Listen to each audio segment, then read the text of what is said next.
जय हिंद दोस्तों, मैं नवीन शर्मा आप सभी का स्वागत करता हूं। आशा करता हूं आप सब एकदम अच्छे हैं, एकदम बेहतरीन हैं। एक बार सारे प्यारे दोस्त बताएंगे आप सब कैसे हैं और आप सब कैसे हैं, इस सब का पता चलेगा कमेंट सेक्शन में। आपके साथी मुस्कुराहट के साथ में कुछ गुलाब कुछ दिल आ जाएं तो लगेगा कि हाँ आप सब बेहतर हैं, और आपके बेहतर होने से हम खुद बेहतर हो जाते हैं। कई दिनों से आप सब लोगों से मैं बोल रहा था कि हम लोग दोस्त आपका नायक 2.0 जीएस प्रैक्टिस सेट को शुरू करने वाले हैं। हर वर्ष शुरू होता है, अगले वर्ष भी शायद इन्हीं दिनों में मई, यानी कि जो आपका मई मंथ होगा उसमें जा करके शुरू होगा।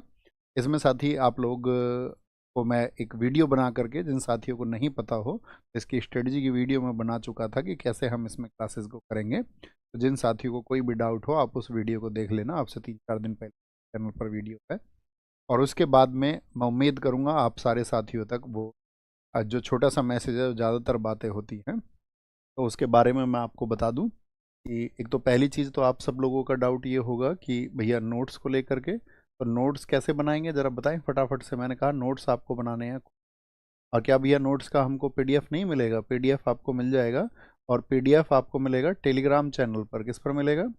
आप टेलीग्राम चैनल पर इसको ले सकते हैं। अभी ये पिन कर देंगे उस चैनल को, आप भैया उस चैनल को पिन कर देना। आप ना बाद में जब क्लास ख़त्म हो तो आपको ये पिन मिल जाएगा कमेंट सेक्शन में, बाद में वहाँ से क्लिक करके आप चैनल पर जा सकते हैं। ठीक है, तो टेलीग्राम चैनल पर आपको ये पीडीएफ मिल जाएगी। दूसरी चीज़, टेलीग्राम जो चैनल होगा उसका नाम होगा आपका नवीन नवीन सर जीएस नाम से ना, नवीन सर जीएस नाम से होगा आपका। उस पर आपको ये मिल जाएगा। ओके, और कोई बात? और तो कोई बात नहीं है। बाकी मैं आपको बता चुका हूँ दोस्त, एसएससी के किसी भी एग्ज़ाम के लिए क्या वेटेज रहता है किस किस एग्ज़ाम में, तो उसके लिए आपको वीडियो देखनी पड़ेगी जो 3-4 दिन पुरानी है। तो आप सब लोगों को पता होना चाहिए कि भाई वेटेज आपके एग्ज़ाम में क्या है। आप जिस भी एग्ज़ाम की तैयारी कर रहे हो तो दोस्त उसका सिलेबस ज़रूर एक बार देख लेना सारे लोग कि उसका सिलेबस क्या है, वो आपको पता होना चाहिए। ये हर एक स्टूडेंट से मैं उम्मीद करूँगा कि एटलीस्ट इतना टाइम उसके पास होगा कि वो अपना ऑफिशियल सिलेबस जब आए तो उसको देख ले। आज की हम बात करें तो जितने भी एसएससी के एग्ज़ाम, एक बार सारे लोग अपना कमेंट सेक्शन में एग्ज़ाम लिखो, आप जो एग्ज़ाम देने वाले हैं। तो एसएससी के सारे एग्ज़ाम जो भी एसएससी कराती है आपका, वो साथ ही आपका सीजीएल हो, चाहे आप जेई के लिए प्रिपरेशन कर रहे हो, या आप सीपीओ के लिए प्रिपरेशन कर रहे हो, या अगर मैं आपसे बात करूं आप सीएचएसएल और प्रीलिम्स और मेंस दोनों के लिए यही होगा। मेंस के लिए फिर से एक बार करा देंगे कुछ क्लासेस, कोई दिक्कत नहीं है। ठीक है, आपका एमटीएस हो, चाहे आपका एसएससी जीडी हो, या आपका दिल्ली पुलिस कांस्टेबल जो दिल्ली पुलिस होने वाला है आपका। और अगर हम बात करते हैं आपका रेलवे का, जो आपका ग्रुप डी होगा एनटीपीसी होगा। ठीक है, ग्रुप डी होगा आपका, एनटीपीसी होगा। और अगर हम बात करेंगे आपसे किस में, जो आपका स्टेट एग्ज़ाम होगा यूपी का। ठीक है, जो आपका कांस्टेबल का हो, अदर जीएस वाला पार्ट जो है, और साथ में आपका जो सब इंस्पेक्टर के लिए अदर जीएस का पार्ट होगा। तो कॉमनली हम इन परीक्षाओं को ध्यान में रखते हुए आगे चलेंगे। और इसके अलावा भी आपका कोई एग्ज़ाम है, जैसे कि एसएससी में मान के चलो आपका स्टेनो आपको देना है, या अदर कोई एग्ज़ाम आपका ऐसा है जो मैं यहाँ नहीं लिख पाया हूँ, तो आप उसको रिलेवेंट समझना कि आप किसी भी वनडे एग्ज़ाम के लिए प्रिपेयर कर रहे हैं तो आप दिल खोल के तैयारी कर सकते हैं।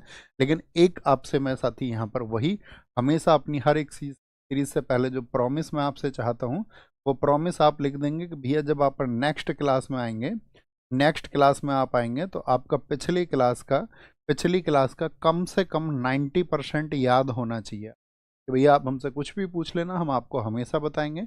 और ऐसा नहीं है कि आप एक ही दिन में, ऐसा उद्देश्य तो नहीं कि एक ही दिन में आप सब कुछ जान लोगे। एक ही दिन में आप सब कुछ नहीं जान सकते हैं। सीखने का साथ ही एक जो प्रोसेस होता है, चीज़ों को एक क्रम से हमको सीखना पड़ता है, एक ऑर्डर से ही हम चीज़ों को सीख। तो खुद के ऊपर आपको बिलीव होना चाहिए कि you can do it, I can do it, आप इसको कर सकते हैं। ये विश्वास, सबसे पहला विश्वास आपका होना चाहिए। और उसके बाद में आपको साथ ही हार्ड वर्क करना होगा। और हार्ड वर्क ये होगा कि हाँ भैया मैं नेक्स्ट क्लास में आऊँगा तो मैं एक बार पढ़ के आऊँगा। और मैं आपको विश्वास दिलाता हूँ, अगर आपने हैंड नोट्स बनाए ना, अपने खुद के हैंड रिटन नोट्स हैं आपके, आपने यदि नोट्स अपने बनाए हैं, बहुत ज़्यादा ऐसा नहीं कि सुंदर नोट्स बनाना है, बस आप नोट्स बना लो, वो लिख लो जो आपको नहीं आता हो, जिसको लिए आप बहुत कॉन्फिडेंट हो, आपको याद है, आप उसको बार बार लिखने का ज़रूरत नहीं है आपको। ठीक है, बस आप लिख लो कि ये मेरे शॉर्ट पॉइंट्स हैं। और अगर आप खुद लिख लोगे ना, तो मैं ये कहता हूँ 10 मिनट में आप एक सेट को रिवाइज कर सकते हो बहुत अच्छे से। ओके, शुरू करें। थम्स अप कर दीजिए, थम्स अप कर दीजिए दोस्त। कुछ साथी कह रहे हैं ब्लैक बैकग्राउंड पर, ब्लैक बैकग्राउंड पर साथी बहुत रिफ्लेक्शन होता है, मैंने बताया था अभी बीच में मेरी क्लासेस भी बंद रही और अभी भी आपको पफिंग दिख रही होगी आंखों की, तो ये एक मेडिकली आंखों के लिए ये सही कलर है। और ये वाइट नहीं है दोस्त, आपका थोड़ा सा स्काई ब्लू कलर है, हमने आपका और अपने खुद का ध्यान रखने के लिए इसको डिजाइन किया है। तो वो रियली सॉरी, उम्मीद करूंगा आप उतना कोऑपरेट करेंगे उसके साथ में। ओके, हम पिछले कई दिन से क्लासेस इसी पर करा रहे हैं और आज थोड़ा सा क्वेश्चन का फॉर्मेट बड़ा है, उसको कल हम थोड़ा सा छोटा कर लेंगे। ओके, तो शुरू करें। बस क्रम से हमको जानना है चीज़ों को, कभी भी आपको ये नहीं सोचना है कि ये तो मेरे लिए बेसिक है, ये मेरे लिए टफ है, ये मेरे लिए बेसिक है। बस आपको विश्वास करना है कि हाँ, इन फ्यूचर ये क्वेश्चन मेरे सामने होगा तो मैं इसको कभी गलत नहीं करूँ। ओके, शुरू कर दें। पहला क्वेश्चन है, नृत्य महाभारत रामायण महाकाव्यों और पुराणों की कहानियों में dance is embodied in the epics Mahabharata Ramayana and stories from the Puranas. तो कथकली है आपका, कुचिपुड़ी है या सत्रिया है या फिर ओडिसी है। तो क्या बोलेंगे, जो महाभारत रामायण और पुराणों की कहानियों से है तो वो है हमारा कथकली। कथकली सुनना ध्यान से, कथकली किस राज्य में होता है आपका, किस स्टेट से इसका रिलेशन है? तो कथकली का रिलेशन है साथी आपका केरला से। कहाँ से? केरला से इसका संबंध है। अगर मैं आपसे पूछूं केरला में कथकली के अलावा और कौन सा क्लासिकल डांस होता है, बताएं। बहुत धीरे सीखना, बहुत जल्दबाजी कुछ। तो आप कहेंगे केरल में कथकली के अलावा होता है भैया मोहिनी अट्टम भी। कौन सा? मोहिनी, मोहिनी अट्टम भी इसी में होता है आपका। अगर साथी मैं आपसे पूछूं भारत में जो टोटल क्लासिकल डांस है, टोटल जो क्लासिकल डांस है आपके, यानी कि कुल जो शास्त्रीय नृत्य हैं उनकी संख्या कितनी है? क्या आंसर आएगा आपका? तो आप कहेंगे भैया शास्त्रीय नृत्यों की जो संख्या है वो आपका 8 है। कितनी है? शास्त्रीय नृत्य 8 है। लेकिन 8 शास्त्रीय नृत्य किसके अनुसार हैं? तो 8 कहता है हमारा आपका संगीत नाटक अकादमी। कौन सा? संगीत, जो हमारा संगीत नाटक अकादमी है साथी आपका, वो कहता है 8 है। लेकिन जो कल्चर मिनिस्ट्री है, कल्चर मिनिस्ट्री यानी कि जो आपका संस्कृति मंत्रालय है, उसके अनुसार कितने हैं? संस्कृति मंत्रालय कितने बताता है? तो आप कहेंगे संस्कृति मंत्रालय यानी कल्चर मिनिस्ट्री के अकॉर्डिंग आपका 9। क्या बोलेंगे? 9। तो वो जो नवा माना है संस्कृति मंत्रालय ने वो कौन सा है? क्या बोलेंगे? नवा कौन सा माना गया है? तो आप कहेंगे भैया नवा माना जाता है हमारा, नवा माना जाता है आपका छऊ को। इसको संस्कृति मंत्रालय के अनुसार। अब मैं आपसे पूछूं छऊ कितने प्रकार का होता है? देयर आर, बोलेंगे हाउ मेनी टाइप्स ऑफ छऊ, छऊ कितने प्रकार का होता है? आप कहेंगे छऊ भैया ये होता है आपका 3 टाइप्स का। कितने का? 3 प्रकार का होता है। और 3 प्रकार कौन कौन से हैं छऊ के? जैसे सबसे पहले एक तो है मयूरभंज छऊ। अब मैं आपसे पूछूंगा मयूरभंज छऊ किस राज्य में आयोजित होता है? मयूरभंज छऊ, तो आप कहेंगे मयूरभंज छऊ उड़ीसा। भाई मयूर क्या करता है? मयूर उड़ जाता है, उड़ जाता है। ठीक है, मयूर मोर को बोलते हैं, पिकॉक को। एक होता है आपका सरायकेला छऊ। कौन सा? सरायकेला छऊ। तो सरायकेला छऊ कहाँ पर होता है आपका? तो सरायकेला होता है आपका झारखंड में। और तीसरा छऊ आप मुझे बताएं वो कौन सा होता है? तो आप कहेंगे तीसरा छऊ है भैया पुरुलिया छऊ। कौन सा? पुरुलिया, पुरुलिया छऊ। और याद रख लेना पुरुलिया छऊ कहाँ का है? वो आपका वेस्ट बंगाल का है। और कैसे बताता था मैं आपको? वेस्ट बंगाल, बंगाल मतलब बंगला। और बंगला कोई खरीदेगा तो आधा बंगला लेगा या पूरा बंगला लेगा, बताओ? आधा बंगला लेगा कि पूरा बंगला लेगा? तो आप कहेंगे भैया पूरा लिया उसने बंगला। ओके, तो ये हमारे क्लासिकल डांस है। अब कुचिपुड़ी बताइए कहाँ का है? कुचिपुड़ी कहाँ का है साथी? तो कुचिपुड़ी आप कहेंगे कुचिपुड़ी है हमारा भैया आंध्र प्रदेश का, आंध्र प्रदेश का। और आंध्र प्रदेश के मुझे बताओ किस डिस्ट्रिक्ट में इसका उदय हुआ था? तो आप कहेंगे ये कृष्णा जिले में, जो कृष्णा डिस्ट्रिक्ट है वहाँ का। क्या बोलेंगे? जो वहाँ का कृष्णा जिला है। और कृष्णा जिले में एक गांव पड़ता है, उसका नाम है कुचेलापुरम विलेज। कौन सा गांव है? कुचेलापुरम विलेज में, कुचेलापुरम गांव में इसका जन्म हुआ है। ठीक है, कुचेलापुरम गांव। सत्रिया की बात करेंगे साथी, सत्रिया ये 8वां क्लासिकल डांस था। कौन सा? 8वां। इससे पहले 7 हुआ करते थे क्योंकि सन 2000 में इसको शामिल किया गया। कब माना गया था इसको? 2000 में इसको एडमिट कर लिया गया था। 8वां क्लासिकल डांस इसको मान लिया था। और इसके जो फाउंडर थे कौन थे? सत्रिया के जो फाउंडर थे वो कौन थे? और इसके संस्थापक थे आपका, आप लोग बताएंगे। सन 2000 में इसको शामिल किया गया। बहुत प्रयास उन्होंने किए। बहुत बढ़िया जी। श्रीमद शंकर देव एकदम से ठीक आंसर है। कौन थे? श्रीमद शंकर देव। और श्रीमद शंकर देव ने इसको स्थापित किया किस राज्य में? स्टेट कौन सा था इसका? तो सत्रिया आप कहेंगे, सत्रिया होता है भैया आपका असम में। कहाँ पर होता है? असम में ये होता है। ठीक है। और सबसे नया अगर आपसे पूछे सबसे नया क्लासिकल डांस कौन सा है? सबसे सबसे नया शास्त्रीय नृत्य कहें या सबसे नया जो क्लासिकल डांस है आपका, क्या बोलेंगे? सबसे नया जो साथी आपका क्लासिकल डांस है वो कौन सा है? सबसे नया सीडी, तो सत्रिया सबसे नया सीडी है। तो क्वेश्चन बनेगा सबसे पुराना जो साथी हमारा नृत्य है वो कौन सा है? शास्त्रीय, सबसे पुराना। फिर क्वेश्चन ये भी बनेगा सत्रिया कितना पुराना है और आपका सबसे पुराना कितना पुराना है? तो ये है आपका जो, अगर हम बात करते हैं असम का, ये 500 वर्ष पुराना है। कितना? 500 वर्ष पुराना है, 500 वर्ष पुराना। अगर मैं आपसे पूछूं, सॉरी ऊपर कर देते हैं, क्या पूछेंगे? अगर मैं पूछूं सबसे पुराना क्लासिकल डांस कौन सा है, सबसे पुराना जो आपका क्लासिकल डांस है वो कौन सा है, तो वो बोलेंगे भरतनाट्यम। क्या बोलेंगे? भरतनाट्यम है। अच्छा भैया भरतनाट्यम कितना पुराना है? तो भैया ये 2000 वर्ष पुराना है। कितना? सबसे पुराना यही है। किस राज्य में होता है भरतनाट्यम? तो तमिलनाडु में होता है। कहाँ पर होता है? तमिलनाडु में होता है, तमिलनाडु। ओडिशी कहाँ का है साथी आपका? तो आप कहेंगे ओडिसी भैया, ये बनेगा आपका ओडिशा का, नाम से ही दिख रहा है ये तो।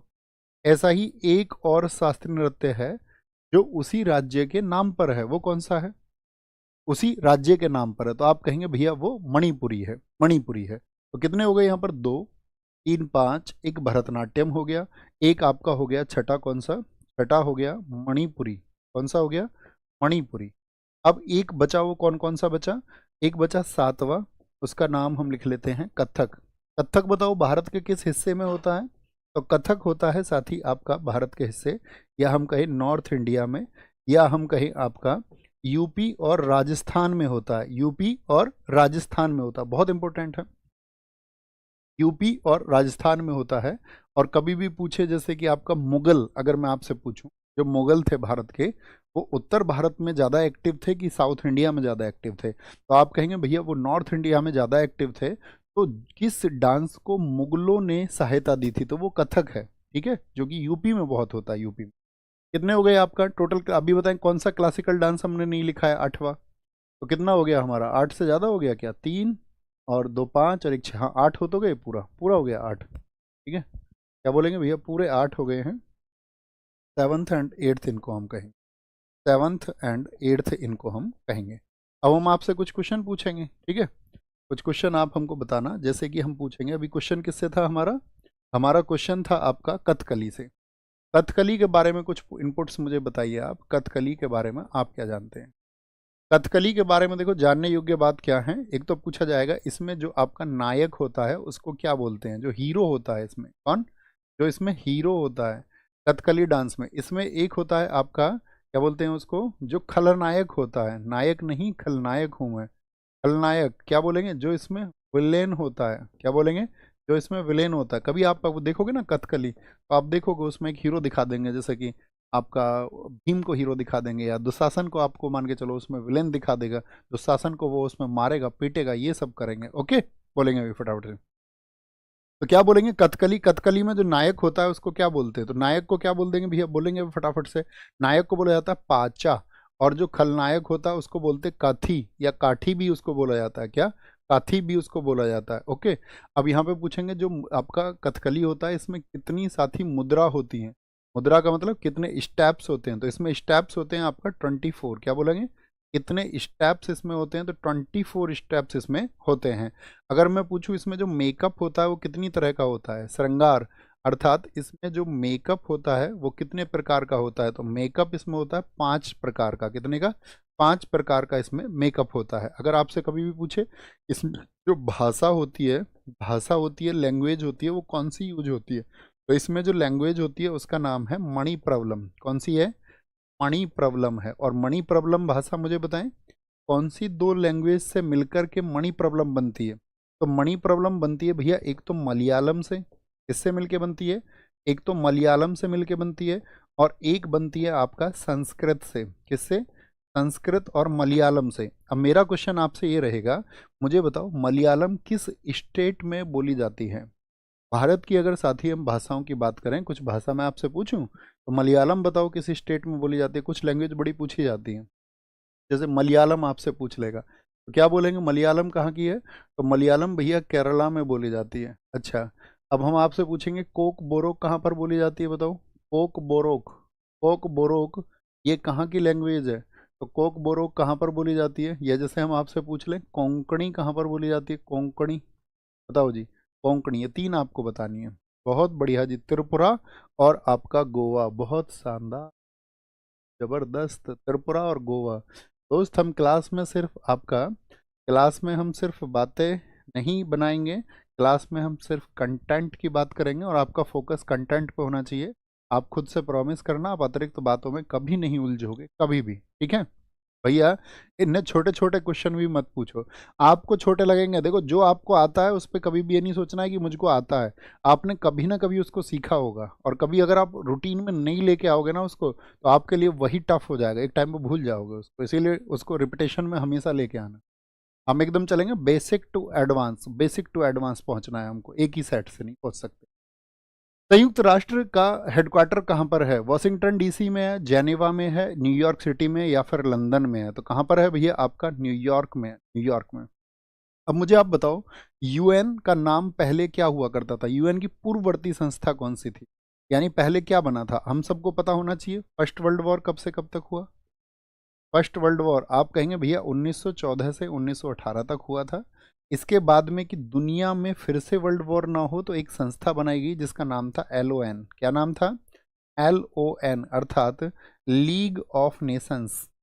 लीग ऑफ नेशंस की स्थापना किस ईयर में हुई थी बताओ फटाफट से? लीग ऑफ नेशंस बना था आपका 10 जनवरी 1920। कब बना था? 10 जनवरी 1920। लेकिन क्या इसने सेकेंड वर्ल्ड वॉर को होने से रोक दिया था? आप कहेंगे नहीं। फिर भी दुनिया दूसरे विश्व युद्ध में, सेकेंड वर्ल्ड वॉर में आपका शामिल हुई, और वो सेकेंड वर्ल्ड वॉर हुआ था 1939 से 45। सेकेंड वर्ल्ड वॉर के बाद में बनाया गया था आपका क्या? यूनाइटेड नेशंस, यूएन बोलो या यूनाइटेड नेशंस ऑर्गेनाइजेशन बोलो। किस दिन बना था यूएनओ बताओ? तो आप कहेंगे 24 अक्टूबर 1945 को बना भैया। और इसका हेडक्वार्टर कहाँ पर है? वो है आपका न्यूयॉर्क सिटी में। मेरा क्वेश्चन रहेगा, यूएन के कितने ऑर्गन हैं? फटाफट से बताएं। यूएन के साथ ही मुझे बताएं कितने ऑर्गन्स हैं? तो आप कहेंगे यूएन के जो अंग हैं या ऑर्गन्स हैं, उनकी संख्या है भैया आपका 6। कितनी? कितने ऑर्गन्स हैं इसके? 6 ऑर्गन्स हैं। और उन 6 में से सभी का जो हेडक्वार्टर है वो न्यूयॉर्क है। किसी का भी पूछ ले, चाहे आपसे पूछ ले सिक्योरिटी काउंसिल का, चाहे आपसे पूछ ले जनरल असेंबली का यानी महासभा का पूछ ले, या आपका सुरक्षा परिषद का पूछ ले, तो आप क्या कहेंगे? सबको न्यूयॉर्क कहेंगे। लेकिन एक ऑर्गन सिर्फ ऐसा है जिसका हेडक्वार्टर आपका न्यूयॉर्क में नहीं है। तो बताएं, 6 में से 5 के हो गए न्यूयॉर्क में और एक बचा, वो कौन सा है? तो सिर्फ एक ही बचता है आपका, 6 के 6 याद रख लेना। इन सभी में से जो 5 हैं, उन 5 के जो हेडक्वार्टर हैं वो तो हैं आपका कहाँ पर? न्यूयॉर्क में, न्यूयॉर्क अमेरिका में। लेकिन जो इसमें इंटरनेशनल कोर्ट फॉर जस्टिस है, इंटरनेशनल कोर्ट फॉर जस्टिस का मतलब क्या हो गया? अंतर्राष्ट्रीय न्यायालय। तो जो अंतर्राष्ट्रीय न्यायालय है उसका हेडक्वार्टर फिर कहाँ पर है? तो अंतर्राष्ट्रीय न्यायालय का जो हेडक्वार्टर है साथी, वो है आपका कहाँ पर? द हेग में। और द हेग किस देश में स्थित है? नीदरलैंड में। कितने दोस्त बता सकते हैं नीदरलैंड की राजधानी? देखो एसएससी या कोई भी वनडे एग्जाम देने का मतलब है हाउ क्विक यू आर, आप कितना जल्दी सोच सकते हो। तो मुझे बताएं नीदरलैंड की राजधानी क्या है? एम्स्टर्डम है। क्या है? एम्स्टर्डम है। अच्छा मुझे बताइए, यहाँ पर जो साथी इंटरनेशनल कोर्ट की बात हमने की थी, जो द हेग में स्थित है, इसमें जज कितने होते हैं बता सकते हैं क्या आप मुझे? तो आप क्या बोलेंगे, इसमें कितने जज होते हैं? फटाफट से बताओ, कितने लोग बता सकते हैं? जब मैं क्वेश्चन पूछूं तो बस सोचना, जरूरी नहीं आप उसको नोट करें ना करें, लेकिन आप सोचना। तो इसमें टोटल जज कितने होते हैं? 15 जज होते हैं। बहुत बढ़िया। 15 में से कोरम होता 9 जजेस का, यानी कि 9 जज कोरम के लिए चाहिए, गणपूर्ति के लिए चाहिए। ओके, गणपूर्ति के लिए चाहिए हमको। अब यहाँ पर पूछेंगे यूएन के, मैंने बताया यूएन की, मुझे लैंग्वेज बताओ कौन कौन सी है यूएन में, कौन कौन सी साथी भाषा चलती हैं, कौन कौन सी लैंग्वेज चलती है? तो कार्यकारी मुख्य रूप से जो भाषा यहाँ पर स्थित है वो है इंग्लिश और फ्रेंच। कौन कौन सी? इंग्लिश और फ्रेंच यहाँ पर चलती हैं। और अन्य जो साथी आपका 4 हैं, कौन सी 4 हैं? कार्स। जैसे कि कार्स में कौन कौन सी आती हैं? एक तो आपका चीनी आ जाती है, चाइनीज लैंग्वेज आ गई, चाइनीज। चीन में कौन सी भाषा बोली जाती है? मंदारिन। ठीक है, चीनी हो गई आपका, अरबी हो गई, रशियन हो गई, रशियन, और आपका स्पेनिश हो गई। कौन सी? स्पेनिश। ये 4 यहाँ पर बोली जाती हैं यूएन की भाषाएं, यूएन की भाषाएं। मुझे बताओ यूएन के चार्टर में कितने चैप्टर हैं? जो यूएन का चार्टर है यूएन साथी आपका जो चार्टर है उसमें कितने चैप्टर हैं, तो क्या बोलोगे? यूएन के चार्टर में जो चैप्टर हैं वो है 19 और टोटल आर्टिकल हैं इसमें 111 111। अगर मैं आपसे पूछूं यूएन में साथी जो आपका सुरक्षा परिषद है, जो सिक्योरिटी काउंसिल है, सुरक्षा परिषद यानी कि आपका जो सिक्योरिटी काउंसिल है, सुरक्षा परिषद, इसमें कितने देश होते हैं? सुरक्षा परिषद में कितने देश होते हैं बताएंगे? सुरक्षा परिषद में टोटल कितने देश होते हैं सिक्योरिटी काउंसिल में? तो आपको पता होना चाहिए यूएन में जो सिक्योरिटी काउंसिल है, सिक्योरिटी काउंसिल का मतलब होता है, इसको दुनिया का पुलिसमैन बोलते हैं, पुलिसमैन ऑफ द वर्ल्ड। इसमें जो टोटल मेंबर होते हैं वो होते हैं 15। कितने होते हैं? इसमें 15 सदस्य होते हैं। उन 15 सदस्यों में से साथी आपका 10 तो होते हैं, कैसे? 10 तो होते हैं आपका टेम्पररी, टेम्पररी होते हैं यानी कि अस्थायी होते हैं, अस्थायी होते हैं। और 5 क्या होते हैं?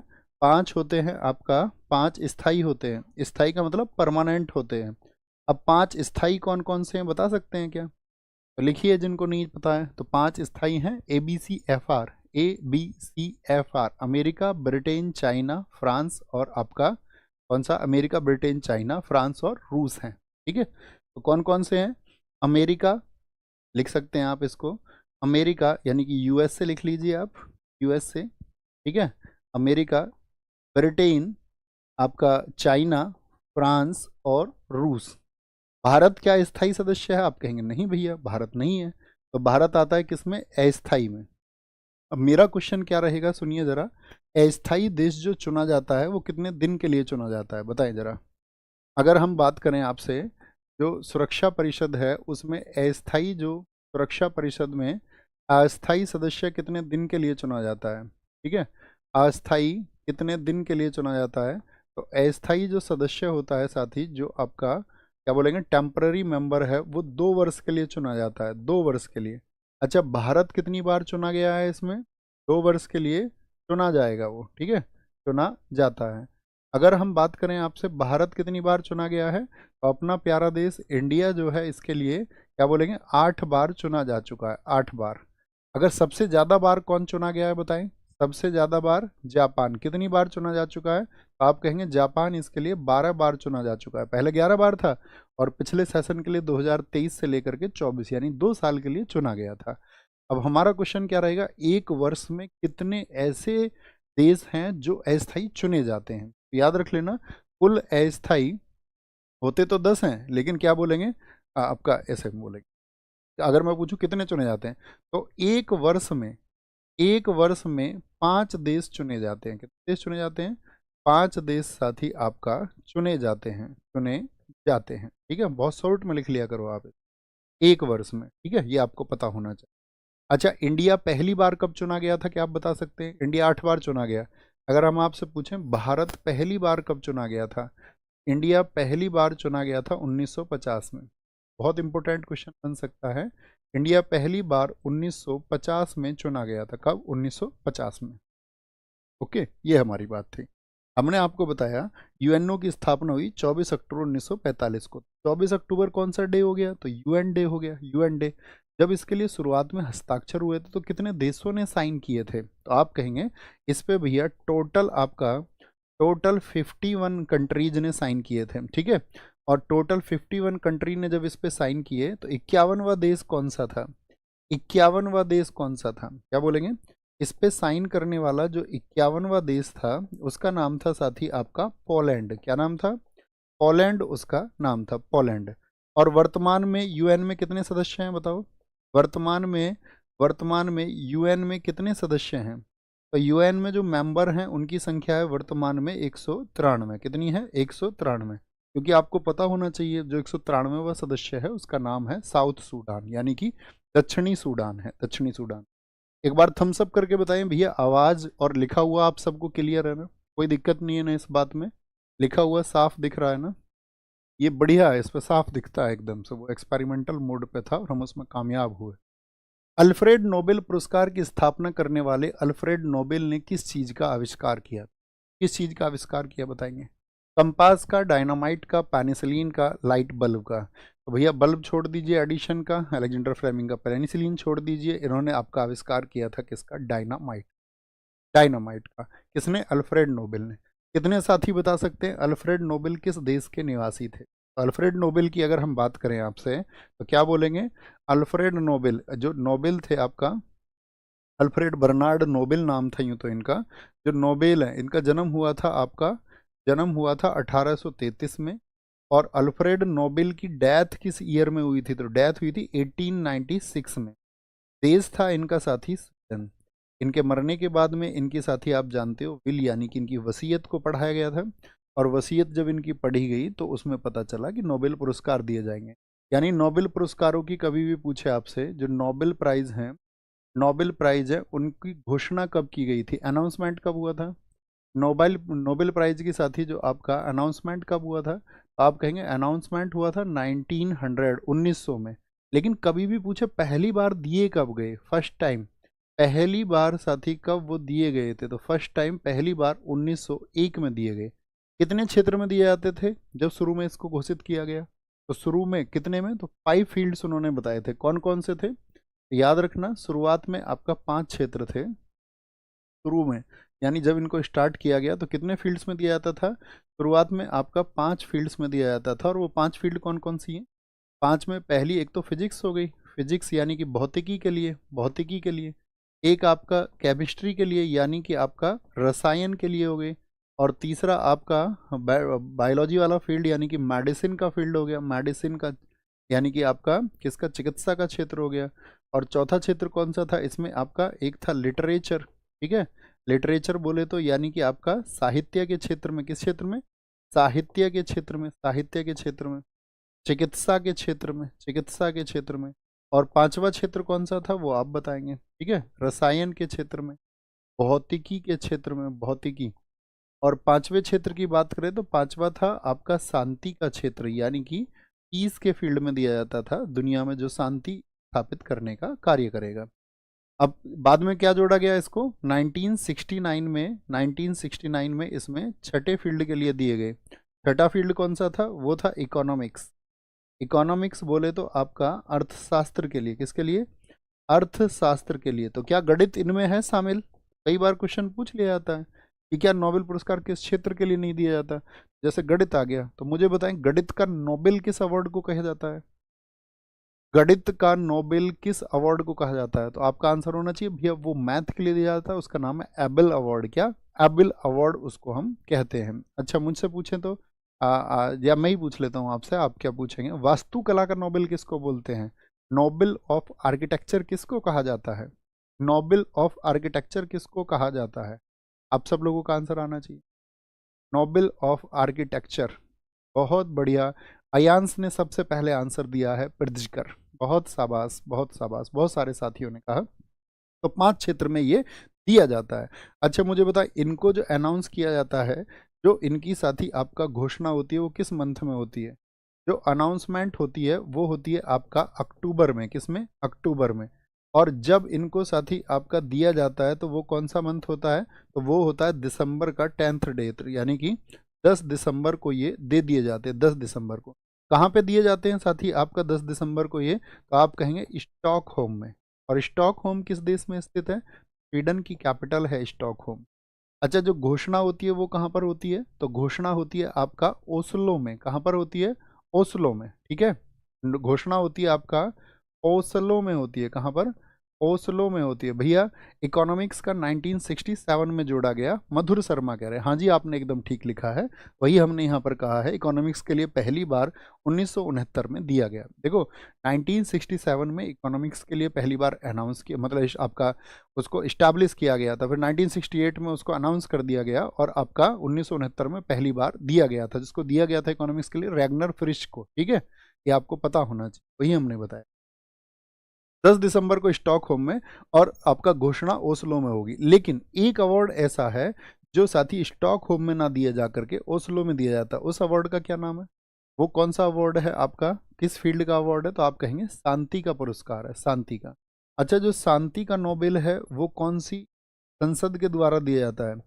आपको पता होना चाहिए शांति का नोबेल, क्योंकि ये सबसे ज़्यादा साथी इसमें क्या होता है कि इस पर हमेशा डिस्प्यूट्स रहे हैं, तो इसलिए इसको क्या है अब वो अनाउंस ही नहीं करते, बिना अनाउंसमेंट के दिया जाता है। और शांति का जो नोबेल है वो स्टोर्टिंग जो संसद है, क्या बोलोगे, स्टोर्टिंग संसद के द्वारा, स्टोर्टिंग कहाँ की संसद है, नॉर्वे की, तो इसके द्वारा इसको फिर नॉर्वे की, इसके द्वारा इसको दिया जाता है, इसके द्वारा इसको दिया जाता है, ये हमको पता होना चाहिए। अब एक बेसिक सा क्वेश्चन पूछ लें, सबसे कम उम्र में जो साथी आपका नोबेल मिला है वो कौन है, सबसे कम उम्र में नोबेल पाने वाली कौन, बताओ जी, सबसे कम उम्र में नोबेल पाने वाली कौन है, सबसे कम उम्र में नोबेल मिला है, सबसे कम उम्र में, बताओ जी। आप कहेंगे सबसे कम उम्र में मिला है भैया किसको, मलाला यूसुफजई को। किस ईयर में मिला था मलाला यूसुफजई को, एक इंडियन भी थे जिनको जब मिला था आपका, भारत में एक है ना आपका समाज सेवी कैलाश सत्यार्थी, वो एक मूवमेंट चलाते हैं बचपन बचाओ आंदोलन, तो उनको उनको भी मिला था मलाला यूसुफजई के साथ में 2014 में, ठीक है। मलाला यूसुफजई की एसएससी बहुत इंपॉर्टेंट बुक पूछती है दोनों, एक तो आई एम मलाला बुक है तो उसको तो आप समझ ही जाओगे मलाला, एक इनकी किताब है वी आर डिस्प्लेस्ड, क्या, वी आर डिस्प्लेस्ड, ये किसकी बुक है, तो हमारा आंसर आएगा कि ये मलाला की बुक है। अच्छा ठीक है, सबसे कितनी उम्र में मिल गया था इनको, तो 16 वर्ष कुछ महीने की, लगभग 17 वर्ष कहा जाता है।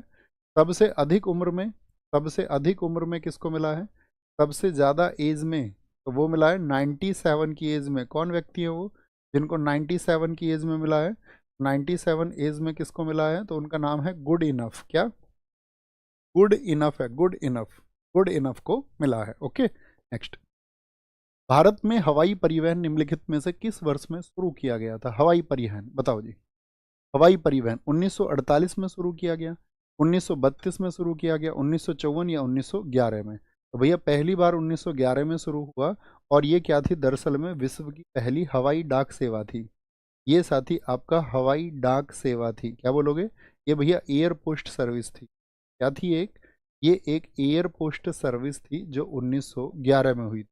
अच्छा ये कहाँ से कहाँ तक हुई थी, ये हुई थी आपका प्रयागराज, प्रयागराज से लेकर के, प्रयागराज से नैनी, क्या बोलोगे, प्रयागराज से नैनी, ज़्यादा दूर नहीं है ये, आपका लगभग 10 किलोमीटर दूर था, और जिस प्लान से ये हुई थी, यानी कि जो प्लेन था आपका, जो जहाज़ था, उस प्लेन का नाम है आपका हम्बर बाई प्लेन, क्या, बोलो जी कौन सा प्लेन था, हम्बर बाई प्लेन था, हम्बर बाई प्लेन था। ओके 1932 भी इंडियन एयरलाइंस का बहुत इंपॉर्टेंट ईयर है, इसको नोट करना, 1932 में किसकी स्थापना हुई है, टाटा एयरलाइंस की, तो टाटा एयरलाइंस किस वर्ष बना था बताओ, टाटा एयरलाइंस किस वर्ष बना, 1932 में बना था, 1932 में, और यही टाटा एयरलाइंस क्या हो गया था भविष्य में, यही टाटा एयरलाइंस 1946 में एयर इंडिया बना। तो कभी भी पूछे ना एयर इंडिया की पूर्ववर्ती संस्था कौन सी थी, यानी पहले क्या था वो आपका, तो पहले था वो टाटा एयरलाइंस, और बाद में 1946 में वो क्या हो गया था, एयर इंडिया हो गया था, एयर इंडिया हो गया था। अगर हम हवाई परिवहन की बात करें आपसे, तो यहाँ से बहुत इंपॉर्टेंट क्वेश्चन बन सकते हैं कि हवाई परिवहन पहली बात तो किस मिनिस्ट्री के आपका अधीन आता है, बताओ किस मिनिस्ट्री के अंडर में आता है ये, इसका मंत्रालय होता है आपका नागरिक उड्डयन मंत्रालय, क्या बोलोगे, नागरिक उड्डयन मंत्रालय, क्योंकि आपको पता ही है हमेशा से भाई परिवहन बहुत इंपॉर्टेंट टॉपिक है, नागरिक उड्डयन मंत्रालय, और नागरिक उड्डयन मंत्रालय का मतलब क्या हो गया, सिविल एविएशन मिनिस्ट्री है ये, आप क्या है, civil aviation, civil aviation ministry है। ठीक है बॉस, कोई दिक्कत, बोले नो, कोई दिक्कत इस बात में नहीं जी। अच्छा यहाँ पर हम पूछेंगे आपसे, क्या बोलेंगे, भारत की जो, मुझे तुम पहले तो ये बताओ भारत का पहला हवाई अड्डा कौन सा है, भारत का पहला हवाई अड्डा, क्रम से बताना जरा, पूछेंगे आपसे, भारत का पहला हवाई अड्डा, इसमें बहुत कंफ्यूज होते हैं तो, पहला हवाई अड्डा, तो आपने अक्सर इसको देखा होगा कि भैया हवाई अड्डे का नाम आता है, तो पहले कई बार कई आपका आर्टिकल्स में लिखा मिल जाता है Bamrauli, first airport of India, Bamrauli कई बार लिखा मिल जाता है, जो कि आपका यूपी का, लेकिन वो क्या था, वो साथी आपका आर्टिलरी सर्विसेज के लिए था, वो आपका सैन्य सेवाओं के लिए था, तो कभी भी आपसे पूछे तो आप कहेंगे वो जूहू है, कौन सा है, जूहू, जूहू यानी कि मुंबई, और ये बना था आपका 1928 में, कब बना था, पहला हवाई अड्डा यानी कि पहला एयरपोर्ट हमारा 1928 में बना था। मुझे बताओ सबसे बिजी कौन सा है आपका, सबसे बिजी, सबसे बिजी जो एयरपोर्ट है भारत का वो कौन सा है, तो सबसे बिजी एयरपोर्ट है हमारा इंदिरा गांधी इंटरनेशनल, इंदिरा गांधी इंटरनेशनल किस जगह पर स्थित है, तो इंदिरा गांधी इंटरनेशनल है नई दिल्ली में। मुझे बताओ सबसे बड़ा एयरपोर्ट कौन सा है भारत का, सबसे बड़ा, तो तो कौन सा है ये आपका? इंदिरा गांधी इंटरनेशनल, यानी इंदिरा गांधी जी के नाम पर नई दिल्ली में। तीसरा मैं आपसे पूछूंगा सबसे बड़ा कौन सा है, बिगेस्ट एयरपोर्ट भारत का, तो वो है राजीव गांधी। राजीव गांधी एयरपोर्ट कहाँ पर है दोस्त बताओ? र, राजीव गांधी भैया जी वो हैदराबाद में स्थित है। कहाँ पर है? हैदराबाद में। भारत का मुझे बताओ 100वां हवाई अड्डा कहाँ पर है? जो 100वां साथी एयरपोर्ट बना भारत का, वो कहाँ पर है? तो 100वां एयरपोर्ट था हमारा पाक्यांग। क्या? पाक्यांग। और पाक्यांग कहाँ पर स्थित है आपका? वो सिक्किम में स्थित है। कहाँ पर है? सिक्किम में स्थित है, सिक्किम में। क्या आप मुझे बता सकते हैं भारतीय वायुयान अधिनियम किस वर्ष में आया था? जो साथी आपका एयरप्लेन एक्ट आया था, वो आया था 1934 में। क्या बोलेंगे? वायुयान अधिनियम आपसे हमने पूछा है, वायुयान अधिनियम कब आया था? वायुयान एक्ट कब आया था? एयरप्लेन एक्ट तो 1934 में आया, 1934 में आया। अब यहाँ पर इंपॉर्टेंट क्वेश्चन बनेगा, एक हमें भी याद है, दो चीजें बहुत अभी चर्चित हुई थी। एक तो सौर ऊर्जा से संचालित भारत का पहला या विश्व का पहला एयरपोर्ट कौन सा बन गया? क्या बोलेंगे? Operated by solar energy, the first airport in the world, पूरे विश्व में पहला बन गया है। तो वो कौन सा है ये आपको बताना है। बोलेंगे जी, सारे लोगों का आंसर होना चाहिए। तो क्या बोलेंगे भैया? आपका क्या बोल दिया हमने यहाँ पर? क्या बोलेंगे?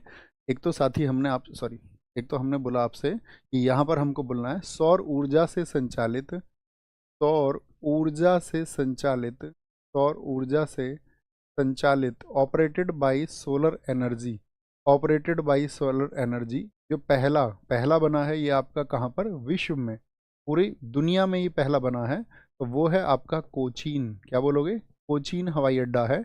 और कोचीन हवाई अड्डे की एक प्रमुख बात और है, ये पीपीपी मॉडल पर आपका, क्या बोलेंगे, आपका जो प्राइवेट पब्लिक पार्टनरशिप होता है पीपीपी मॉडल पर। क्या बोलेंगे? PP model. सारे लोग पीपीपी का फुल फॉर्म लिखें, ये आपको टास्क है अभी। ये अपने सारे के सारे एकलव्यों को अभी ये टास्क है कि आपको पीपीपी का फुल फॉर्म लिखना है। तो पीपीपी मॉडल पर बना पहला, बना बना ये पहला एयरपोर्ट है, पहला एयरपोर्ट है, आप पहला एयरपोर्ट है, ठीक है, पीपीपी मॉडल पर बना है। तो आपका सबसे बिजी हो गया, सबसे बड़ा हो गया, 100वां हो गया, आपका वायुयान एक्ट हो गया, पीपीपी मॉडल पर हो गया, ये आपको पता होना चाहिए। ठीक है। बाकी आपको बताएंगे। एक टॉपिक जो होगा हमारा वो लगभग क्या इंपॉर्टेंट है उसमें, वो हमको कवर करना है। फिर दूसरे में हम वायुयान का लेके आएंगे, जिसमें हम आपको एयरपोर्ट बताएंगे, कौन सा एयरपोर्ट कहाँ पर स्थित है। जैसे डोनीपोलिया वगैरह से बहुत क्वेश्चन आता है, आपका कैंपागोड़ा वगैरह से आता है। Public private partnership, Ritwik Singh ji ने सबसे पहले आंसर दिया, बहुत शाबाश, बहुत खूब। जनगणना 2011 के अनुसार दशक के दौरान जनसंख्या वृद्धि कितनी रही? यानी कि जैसे कि दशक में वृद्धि समझते हैं, दशक मतलब 10 वर्षों में कितना परसेंट जो साथी आपका डिकेडल ग्रोथ हुआ, दशकीय वृद्धि कितनी हुई। यानी कि 2011 से पहले भैया जनगणना कब हुई थी? 2001 में हुई थी, तब हम 102 करोड़ के करीब हुआ करते थे। और तब हमारी 2011 में हुई, तो तब हम हो गए आपका कितने के करीब? क्या बोलेंगे? यहाँ पर हम पहुंच गए 120 करोड़ पे। तो ये जो डिकेडल ग्रोथ हुआ परसेंटेज में, वो कितना हुआ? 17.64, बहुत सारे साथियों का आंसर आया भैया 17.64 हुआ। ठीक है। अगर मैं आपसे पूछूं कि कब, क्या कभी ऐसा हुआ है किसी भी डिकेड में कि 17.64 से भी ज़्यादा हो गया हो? आप कहेंगे हाँ जी भैया। एक हमारा डिकेडल ग्रोथ हुआ था, कब बोलेंगे? 1961 से 1971 में, 1971 में। तो यहाँ पर क्या हुआ था? सबसे ज़्यादा चेंज हो गया था इस दौरान आपका 24.80% की क्या रही थी, एक डिकेडल ग्रोथ रहा था। और ये क्या है? ये सबसे ज़्यादा है, सबसे ज़्यादा। इससे ज़्यादा कभी डिकेडल ग्रोथ नहीं हुआ, इससे ज़्यादा दशकीय वृद्धि कभी नहीं हुई है। अच्छा मुझे बताओ ये क्या होगी? सबसे ज़्यादा, सबसे ज़्यादा डिकेडल ग्रोथ है, सबसे ज़्यादा दशकीय वृद्धि है, सबसे ज़्यादा दशकीय वृद्धि है। अगर मैं पूछूं सबसे कम दशकीय वृद्धि कब रही है, अगर हम पूछ लें आपसे सबसे कम दशकीय वृद्धि कब रही है, तो आप कहेंगे 1911 से 21 के दौरान रही है। 1911 से 21 के दौरान, क्योंकि इस समय पर जनसंख्या क्या घट हुई थी, घट गई थी, 0.31% नेगेटिव में रहा था। ये एक ऐसा डिकेड है जिसमें जनसंख्या बढ़ने की जगह घट गई, घट गई। अब हम आपसे पूछेंगे कुछ इंपॉर्टेंट फैक्ट इंडिया के बारे में, ठीक है, क्योंकि जनगणना से क्वेश्चन भैया पूछा ही पूछा जाता है, याद रख लेना इस बात को। कभी भी कोई भी एग्जाम आप दें, अगर हम इंडिया की बात करें आपसे, 2011 की जनगणना की बात करें, किसकी? 2011 का सेंसस का बात करें, किसी भी साथी को आपका सेंसस का क्लास करना है तो हमने यूट्यूब पे कंप्लीट सेंसस कराया हुआ है एक ही क्लास में। तो आप कभी बाद में जब आपको कभी समय हो 10 दिन 15 दिन बाद, और 10-10 15-15 मिनट करके आप उसको देख सकते हैं, ठीक है, 2 घंटे की शायद वो क्लास है, उसमें लिख लेना सेंसस 2011 नवीन, तो आप उसको सारे फैक्ट करेंगे, हर एग्जाम में बंद। ओके, थम्स अप कर दिया करो मेरी बातों पे। हाँ जी भैया, हम उसको समझ गए, तो हमको लगेगा जो तुम्हें समझाया है वो तुम तक पहुंच गया है। तो 2011 की सेंसस में क्या पूछना है, पहली बात तो मुझे बताओ, जो भारत में साथी आपका घनत्व है, जनसंख्या घनत्व, यानी कि पॉपुलेशन डेंसिटी कितना है, पॉपुलेशन डेंसिटी कितना है, पॉपुलेशन डेंसिटी, तो आप कहेंगे ये है 382 व्यक्ति प्रति वर्ग किलोमीटर, ठीक है, 382। अगर हम आपसे पूछें जो साथी आपका सेक्स रेशियो है, जो लिंगानुपात है वो कितना है, लिंगानुपात, ठीक है, लिंगानुपात कितना है, तो आप कहेंगे लिंगानुपात भैया देश में है आपका 943, 943 है, 943 है। अगर हम आपसे पूछें बाल लिंगानुपात कितना है, यानी चाइल्ड सेक्स रेशियो कितना है, बाल लिंगानुपात, तो आप कहेंगे चाइल्ड सेक्स रेशियो है हमारे देश में दोस्त आपका कितना, 919 है, 919 है। अगर मैं पूछूं देश में लिटरेसी कितनी है, लिटरेसी बताइए दोस्त, साक्षरता कितनी है देश में, तो साक्षरता है 74.04%। ये हम कल भी पूछेंगे आपसे, जरूरत पड़ेगी हमको। अच्छा, लिटरेसी में मुझे बताओ मेल लिटरेसी कितनी है और आपका फीमेल लिटरेसी कितनी है, यानी पुरुष साक्षरता कितनी है और महिला साक्षरता कितनी है। तो पुरुष है 82.10%। ये इतनी बेसिक चीज़ है कि आपको कम से कम पता होनी चाहिए, तभी हम आगे पूछेंगे, ठीक है। क्या पूछेंगे भैया, जनगणना 2011 में 29% पूछे गए, ये हमें गूगल पर भी समझ में नहीं आया।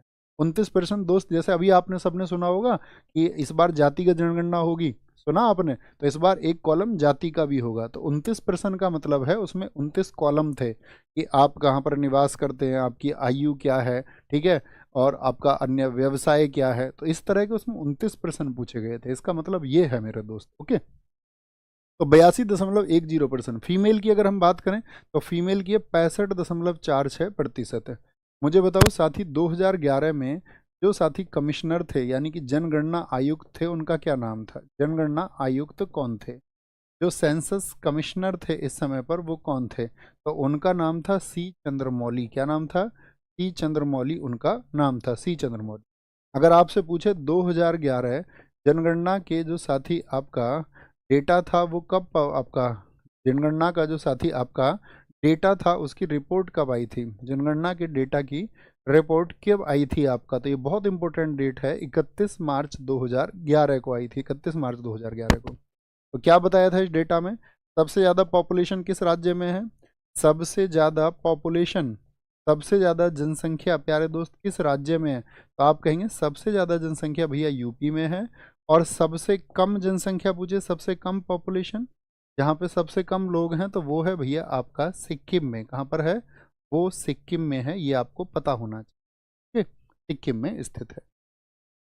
फॉलो ऑन निम्नलिखित में से किस क्रिकेट प्रारूप से संबंधित है, यानी क्रिकेट के कौन से फॉर्मेट में फॉलो ऑन होता है, तो बताएं। केवल T20, T20 में कभी फॉलो ऑन होता है, आप कहेंगे नहीं भैया, केवल टेस्ट मैच में होता है फॉलो ऑन।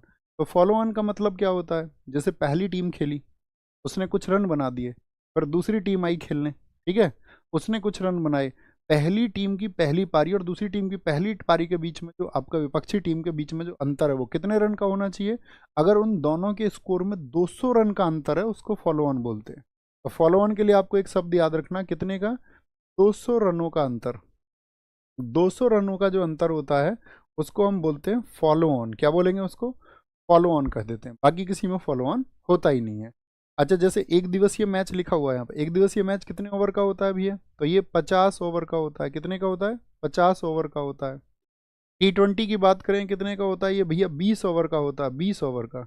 अच्छा, T20 में एक बात बताओ आप हमको, T20 में जो साथी आपका जो पावर प्ले होता है वो कितने ओवर का होता है, T20 में पावर प्ले जो होता है, यानी टोटल 20 ओवर में से 30 गज के घेरे के अंदर कितने खिलाड़ी रहेंगे आपका, क्या बोलेंगे, पावर प्ले के अंतर्गत 2 खिलाड़ी होते हैं आपका, और पावर मतलब उसके घेरे के बाहर होते हैं इतने, बाकी सब अंदर।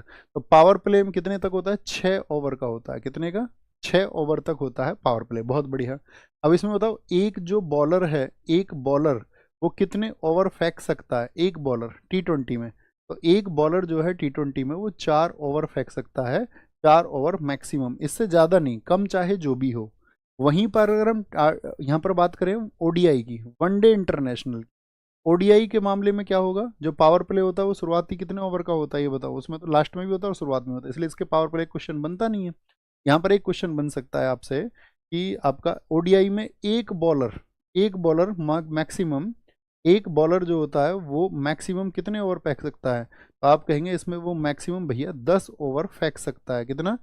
10 ओवर वो फेंक सकता है एक बॉलर, ये पता होना चाहिए।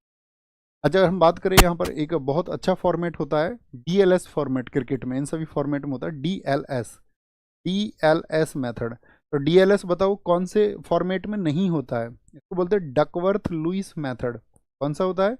Duckworth Lewis. कब इस्तेमाल होता है भैया ये डकवर्थ लुईस जो सिस्टम होता है, ये कब इस्तेमाल होता है? तो आप कहेंगे ये डकवर्थ लुईस मेथड जो होता है ये बारिश होने पर इस्तेमाल होता है। क्या? एक शब्द लिखा करो, मैं उसी से समझ जाऊंगा हमेशा आपका। अगर आपको यही है, सोचो भी ना तो आप एक शब्द सोच लेना, बारिश, कूल माइंड से रहेगा एकदम, ठीक है, कि बारिश में होगा। कब से शुरू हुआ था भैया डीएलएस? डीएलएस शुरू हुआ था आपका 2008 से। पूछा जाता है कब से आपका डीएलएस, कब से, नहीं 1997 में शुरू हुआ था डीएलएस, वो तो आपका डीआरएस है, डीआरएस है वो तो, ठीक है, डीआरएस है। तो क्या बोलेंगे आपका डकवर्थ लुईस, ये शुरू हुआ था 1997 से, और ये आपका किस किस के बीच में, जिम्बाब्वे जिम्बाब्वे जिम्बाब्वे की टीम थी, जिम्बाब्वे वर्सेस इंग्लैंड के बीच ये आपका इस्तेमाल हुआ था पहली बार, इंग्लैंड के बीच में, ठीक है। अब यहाँ मैं पूछूं किस फॉर्मेट में ये इस्तेमाल नहीं होता है, तो आप क्या बोलेंगे? टेस्ट में नहीं होता है। किस में नहीं होता है? टेस्ट में नहीं होता है, टेस्ट में नहीं होता है। यानी किस में हो सकता है? सिर्फ और सिर्फ टीएलएस किस फॉर्मेट में नहीं होता है, तो आप कहेंगे भैया वो आपका टेस्ट में नहीं होता। क्वेश्चन पूछा जाएगा। बहुत बढ़िया, मोहित राजपूत जी ने एक बहुत अच्छा फैक्ट लिखा है, 1987 60 ओवर से 50 ओवर का हुआ था ओवर। बहुत बढ़िया। एक मेथड है आपका अभी जो मैंने नाम लिया, दूसरा क्या बोलेंगे? डीआरएस। उसका फुल फॉर्म बताओ क्या होता है? डीआरएस का फुल फॉर्म बताओ। डीआरएस क्या होता है? डीआरएस ध्वनि रिव्यू सिस्टम मत बोलना कोई भी, क्या बोलोगे इसको? इसको बोलते भैया decision review system, decision review system इसको बोलते हैं। ये इस्तेमाल हुआ था 2008 में। डीआरएस कब इस्तेमाल हुआ था? पहली बार 2008 में। कब इस्तेमाल हुआ था? पहली बार 2008 में इस्तेमाल हुआ था, इंडिया और श्रीलंका के मैच में, इंडिया और श्रीलंका के मैच में इस्तेमाल हुआ था। डीआरएस मतलब समझ रहे हो कि भाई आपका क्या ले लिया, आपका एक टीम के पास में कितने डीआरएस होते हैं? दो डीआरएस होते हैं। तो डीआरएस मतलब एक अलग एम्पायर से आपका डिसीजन ले लिया। अब मुझे बताओ डीआरएस से आउट होने वाला पहला खिलाड़ी दुनिया में कौन है? डीआरएस से आउट होने वाला पहला खिलाड़ी बताएंगे भी, अतिरिक्त बातों में मत लगना कभी भी तुम। पहला खिलाड़ी कौन है डीआरएस से आउट होने वाला? तो पहले खिलाड़ी हैं आपका, क्या बोलोगे? पहले खिलाड़ी हैं भैया भारत के वीरेंद्र सहवाग, वीरेंद्र सहवाग। अच्छा, आप क्वेश्चन पूछ लें जरा, मुझे बताओ वीरेंद्र सहवाग भारत क्रिकेट में किस फॉर्मेट के सबसे पहले कैप्टन थे? ये सबसे पहले कैप्टन है उस फॉर्मेट के, आपका आंसर आना चाहिए। तो आप बोलेंगे वीरेंद्र सहवाग भैया आपका भारत में जो T20 फॉर्मेट था उसके पहले कैप्टन थे, T20 फॉर्मेट। अच्छा, मुझे बताएं विराट कोहली कौन से फॉर्मेट के सबसे पहले कैप्टन बने थे? तो विराट कोहली फॉर्मेट के थे आपका पिंक बॉल के। इसके विराट कोहली पिंक बॉल से जब मैच शुरू हुए थे तो उसके पहले कैप्टन थे। क्या आप मुझे बता सकते हैं भारत में ओडीआई का पहला कप्तान कौन है? पहला पहला ओडीआई कप्तान यहाँ बता दीजिए, पहला ओडीआई कप्तान कौन है? वनडे इंटरनेशनल का भारत का पहला कप्तान कौन है? तो ओडीआई के थे आपका अजित वाडेकर। क्या बोलेंगे? अजित वाडेकर। और जब तीनों मैच की तुलना की बात चल रही है तो यहाँ पर एक तुलना और हम आपसे करना चाहेंगे, ठीक है। एक वो आपका कंपैरिजन होगा इस चीज़ का, तो वो कंपैरिजन है, मुझे बताओ जैसे टेस्ट मैच होता है तो वो कितने ओवर का होता है बताओ? टेस्ट मैच, तो टेस्ट मैच होता तो वैसे तो 5 दिन का है, कितने दिन का होता है? 5 दिन का होता है। और इसमें क्या होता है? 90 ओवर्स होते हैं। कितने? 90 ओवर्स होते हैं। एक छोटा सा तुलना इसमें करना, जो टेस्ट मैच में लंच टाइम होता है वो कितनी देर का होता है? लंच टाइम आपसे अगर यहाँ से पूछ ले आपसे, जो टी ब्रेक होता है वो कितनी देर का होता है? Tea break. और आपसे जो इनिंग ब्रेक पूछे, आपसे क्या पूछे? इनिंग्स का जो ब्रेक होता है वो कितनी देर का होता है? तो क्या बोलेंगे? लंच टाइम होता है भैया यहाँ पर 40 मिनट्स का, और टी ब्रेक होता है आपका 20 मिनट्स का, और इनिंग ब्रेक जो होता है यहाँ पर वो होता है 10 मिनट का। क्या बोलेंगे? 10 मिनट। वहीं पर अगर ओडीआई की बात करें, वनडे इंटरनेशनल की, ठीक है, यहीं पे बात कर लेते हैं। अगर हम बात करें यहाँ पर आपका वनडे इंटरनेशनल की, तो उसमें लंच टाइम कितना होता है ओडीआई में? तो आप बोलेंगे भैया लंच टाइम नहीं होता, बस वहाँ पर होता है आपका इनिंग ब्रेक जो होगा वो 40 मिनट का होगा, 40 मिनट का। और T20 में मुझे बताएं, T20 में मुझे बताओ एक बार, जो इनिंग ब्रेक होता है T20 में कितनी देर का होता है? कितनी देर बाद दूसरी इनिंग शुरू हो जाती है T20 में? सारे लोगों का आंसर आना चाहिए, तभी आगे बढ़ेंगे भैया। कमाल कमाल कमाल कमाल, 10 10 10 10 मिनट, ठीक है, बहुत बढ़िया। तो T20 में कितनी देर का होता है? T20 में होता है ये आपका इनिंग ब्रेक होता है आपका 10 मिनट का। कितनी देर का? 10 मिनट का होता है। नेक्स्ट, निम्नलिखित में से कौन रेत समाधि उपन्यास की लेखक या लेखिका है? रेत समाधि, रेत समाधि को लिखा है गीतांजलि श्री ने। दुनिया में बहुत चर्चित हुई थी अभी दोस्त, क्योंकि इनको मिला था 2022 का, 2022 का कौन सा? इनको मिला था 2022 में आपका बुकर इंटरनेशनल अवार्ड। कौन सा? Booker international, Booker international award इनको मिला था आपका, इंटरनेशनल अवार्ड। और बुकर इंटरनेशनल अवार्ड किस ईयर में? 2022 में। और इसी किताब का, ये जो किताब है टॉम, क्या बोलेंगे इसको, रेत समाधि, रेत समाधि, इसका जो साथी आपका इंग्लिश ट्रांसलेशन किया था वो किसने किया था? क्योंकि इन दोनों को प्राप्त हुआ ये। इसका इंग्लिश ट्रांसलेशन किया था आपका डेजी रॉकवेल ने। किसने? डेजी रॉकवेल ने। बहुत इंपॉर्टेंट क्वेश्चन पूछ लें, उत्साही बच्चे आंसर दे पाएंगे। जो इंटरनेशनल बुकर पुरस्कार है ये किस वर्ष में शुरू हुआ था और किस क्षेत्र में दिया जाता है? अब तो आप समझ गए, बुक के लिए यानी कि लिटरेचर के लिए भैया दिया जाता है। अगर आपसे पूछ ले बुकर इंटरनेशनल कौन सा, एक तो बुकर इंटरनेशनल, ठीक है, या आपसे पूछ ले बुकर अवार्ड, कौन सा? बुकर अवार्ड, या आपसे पूछ ले मान बुकर, तो एक ही बात है। ये कौन सा है? ये मान बुकर है। अगर इनको पूछ ले तो ये दोनों कब? तो मेन बुकर पूछ ले, बुकर तो 1969 में, और बुकर इंटरनेशनल कब शुरू हुआ था? वो 2005 में शुरू हुआ था, 2005 में। बहुत इंपॉर्टेंट क्वेश्चन बनता है, बहुत इंपॉर्टेंट। अब देखो, कोई भी जब राइटर बहुत चर्चित होता है तो एसएससी का क्या पैटर्न है, रिसेंट में कोई बुक लिखी है उसको जरूर पूछे। तो इनकी और कौन कौन सी चर्चित बुक है बताएं जरा। इसकी गीतांजलि श्री की और कौन कौन सी चर्चित बुक है? इनकी एक किताब है त्रोहित। कौन सी? त्रोहित बुक इन्हीं की है, त्रोहित बुक। और एक किताब है इनकी द एम्प्टी स्पेस, ये इनकी बहुत चर्चित किताबें हैं। द एम्प्टी स्पेस किसकी बुक है? एम्प्टी स्पेस इन्हीं की बुक है, इन्हीं की बुक है। रीता कुमारी, शशि थरूर आपको एक दिन और बताएंगे, इनकी बहुत सारी चर्चित किताबें। एक में झुम्पा लाहिड़ी की बुक्स बताओ जरा, झुम्पा लाहिड़ी की बुक्स कौन बताएगा? झुम्पा, झुम्पा लाहिड़ी की बुक्स बताएं भैया। कोई एक किताब का नाम लिखें जो आप जानते हो झुम्पा लाहिड़ी की। तो आप कहेंगे झुम्पा लाहिड़ी की किताब है भैया वेयर अबाउट्स। एसएससी हर बार पूछती है वेयर अबाउट्स को। एक एसएससी बहुत पूछती है interpreter of melodies, interpreter of, interpreter of melodies, interpreter of melodies book इनकी बहुत चर्चित है। एक किताब है इनकी साथी द लो लैंड। कौन सी? द लो लैंड बुक किसकी है? वो इन्हीं की किताब है। और एक आप बताएंगे जो बहुत चर्चित, बहुत पुरानी भी है झुम्पा लाहिड़ी की, उसका नाम द नेम सेक। कौन सी? द नेम सेक बुक किसकी है? नेम सेक, ये बहुत पूछी जाती है, झुम्पा लाहिड़ी की बुक। ठीक है। गवर्नर जनरल का पद पहली बार किस अधिनियम के अंतर्गत बनाया गया था? आप सबको पता होना चाहिए दोस्त, पहले क्या था बंगाल में? तो पहले हुआ करता था गवर्नर, ठीक है, और गवर्नर के पद को क्या बना दिया गया था? जो गवर्नर का पद था उसको बना दिया गया था बंगाल का गवर्नर, ठीक है, बंगाल का गवर्नर जो था आपका, उसको फिर बना दिया गया बंगाल का, बंगाल का गवर्नर जनरल, बंगाल का गवर्नर जनरल बना दिया गया। और बंगाल के गवर्नर जनरल को बना दिया गया भारत का, भारत का गवर्नर जनरल। और फिर उसी गवर्नर जनरल को बना दिया गया भारत का वायसराय। तो ये चार व्यक्ति कौन थे शुरुआती, ये आपको बताने हैं।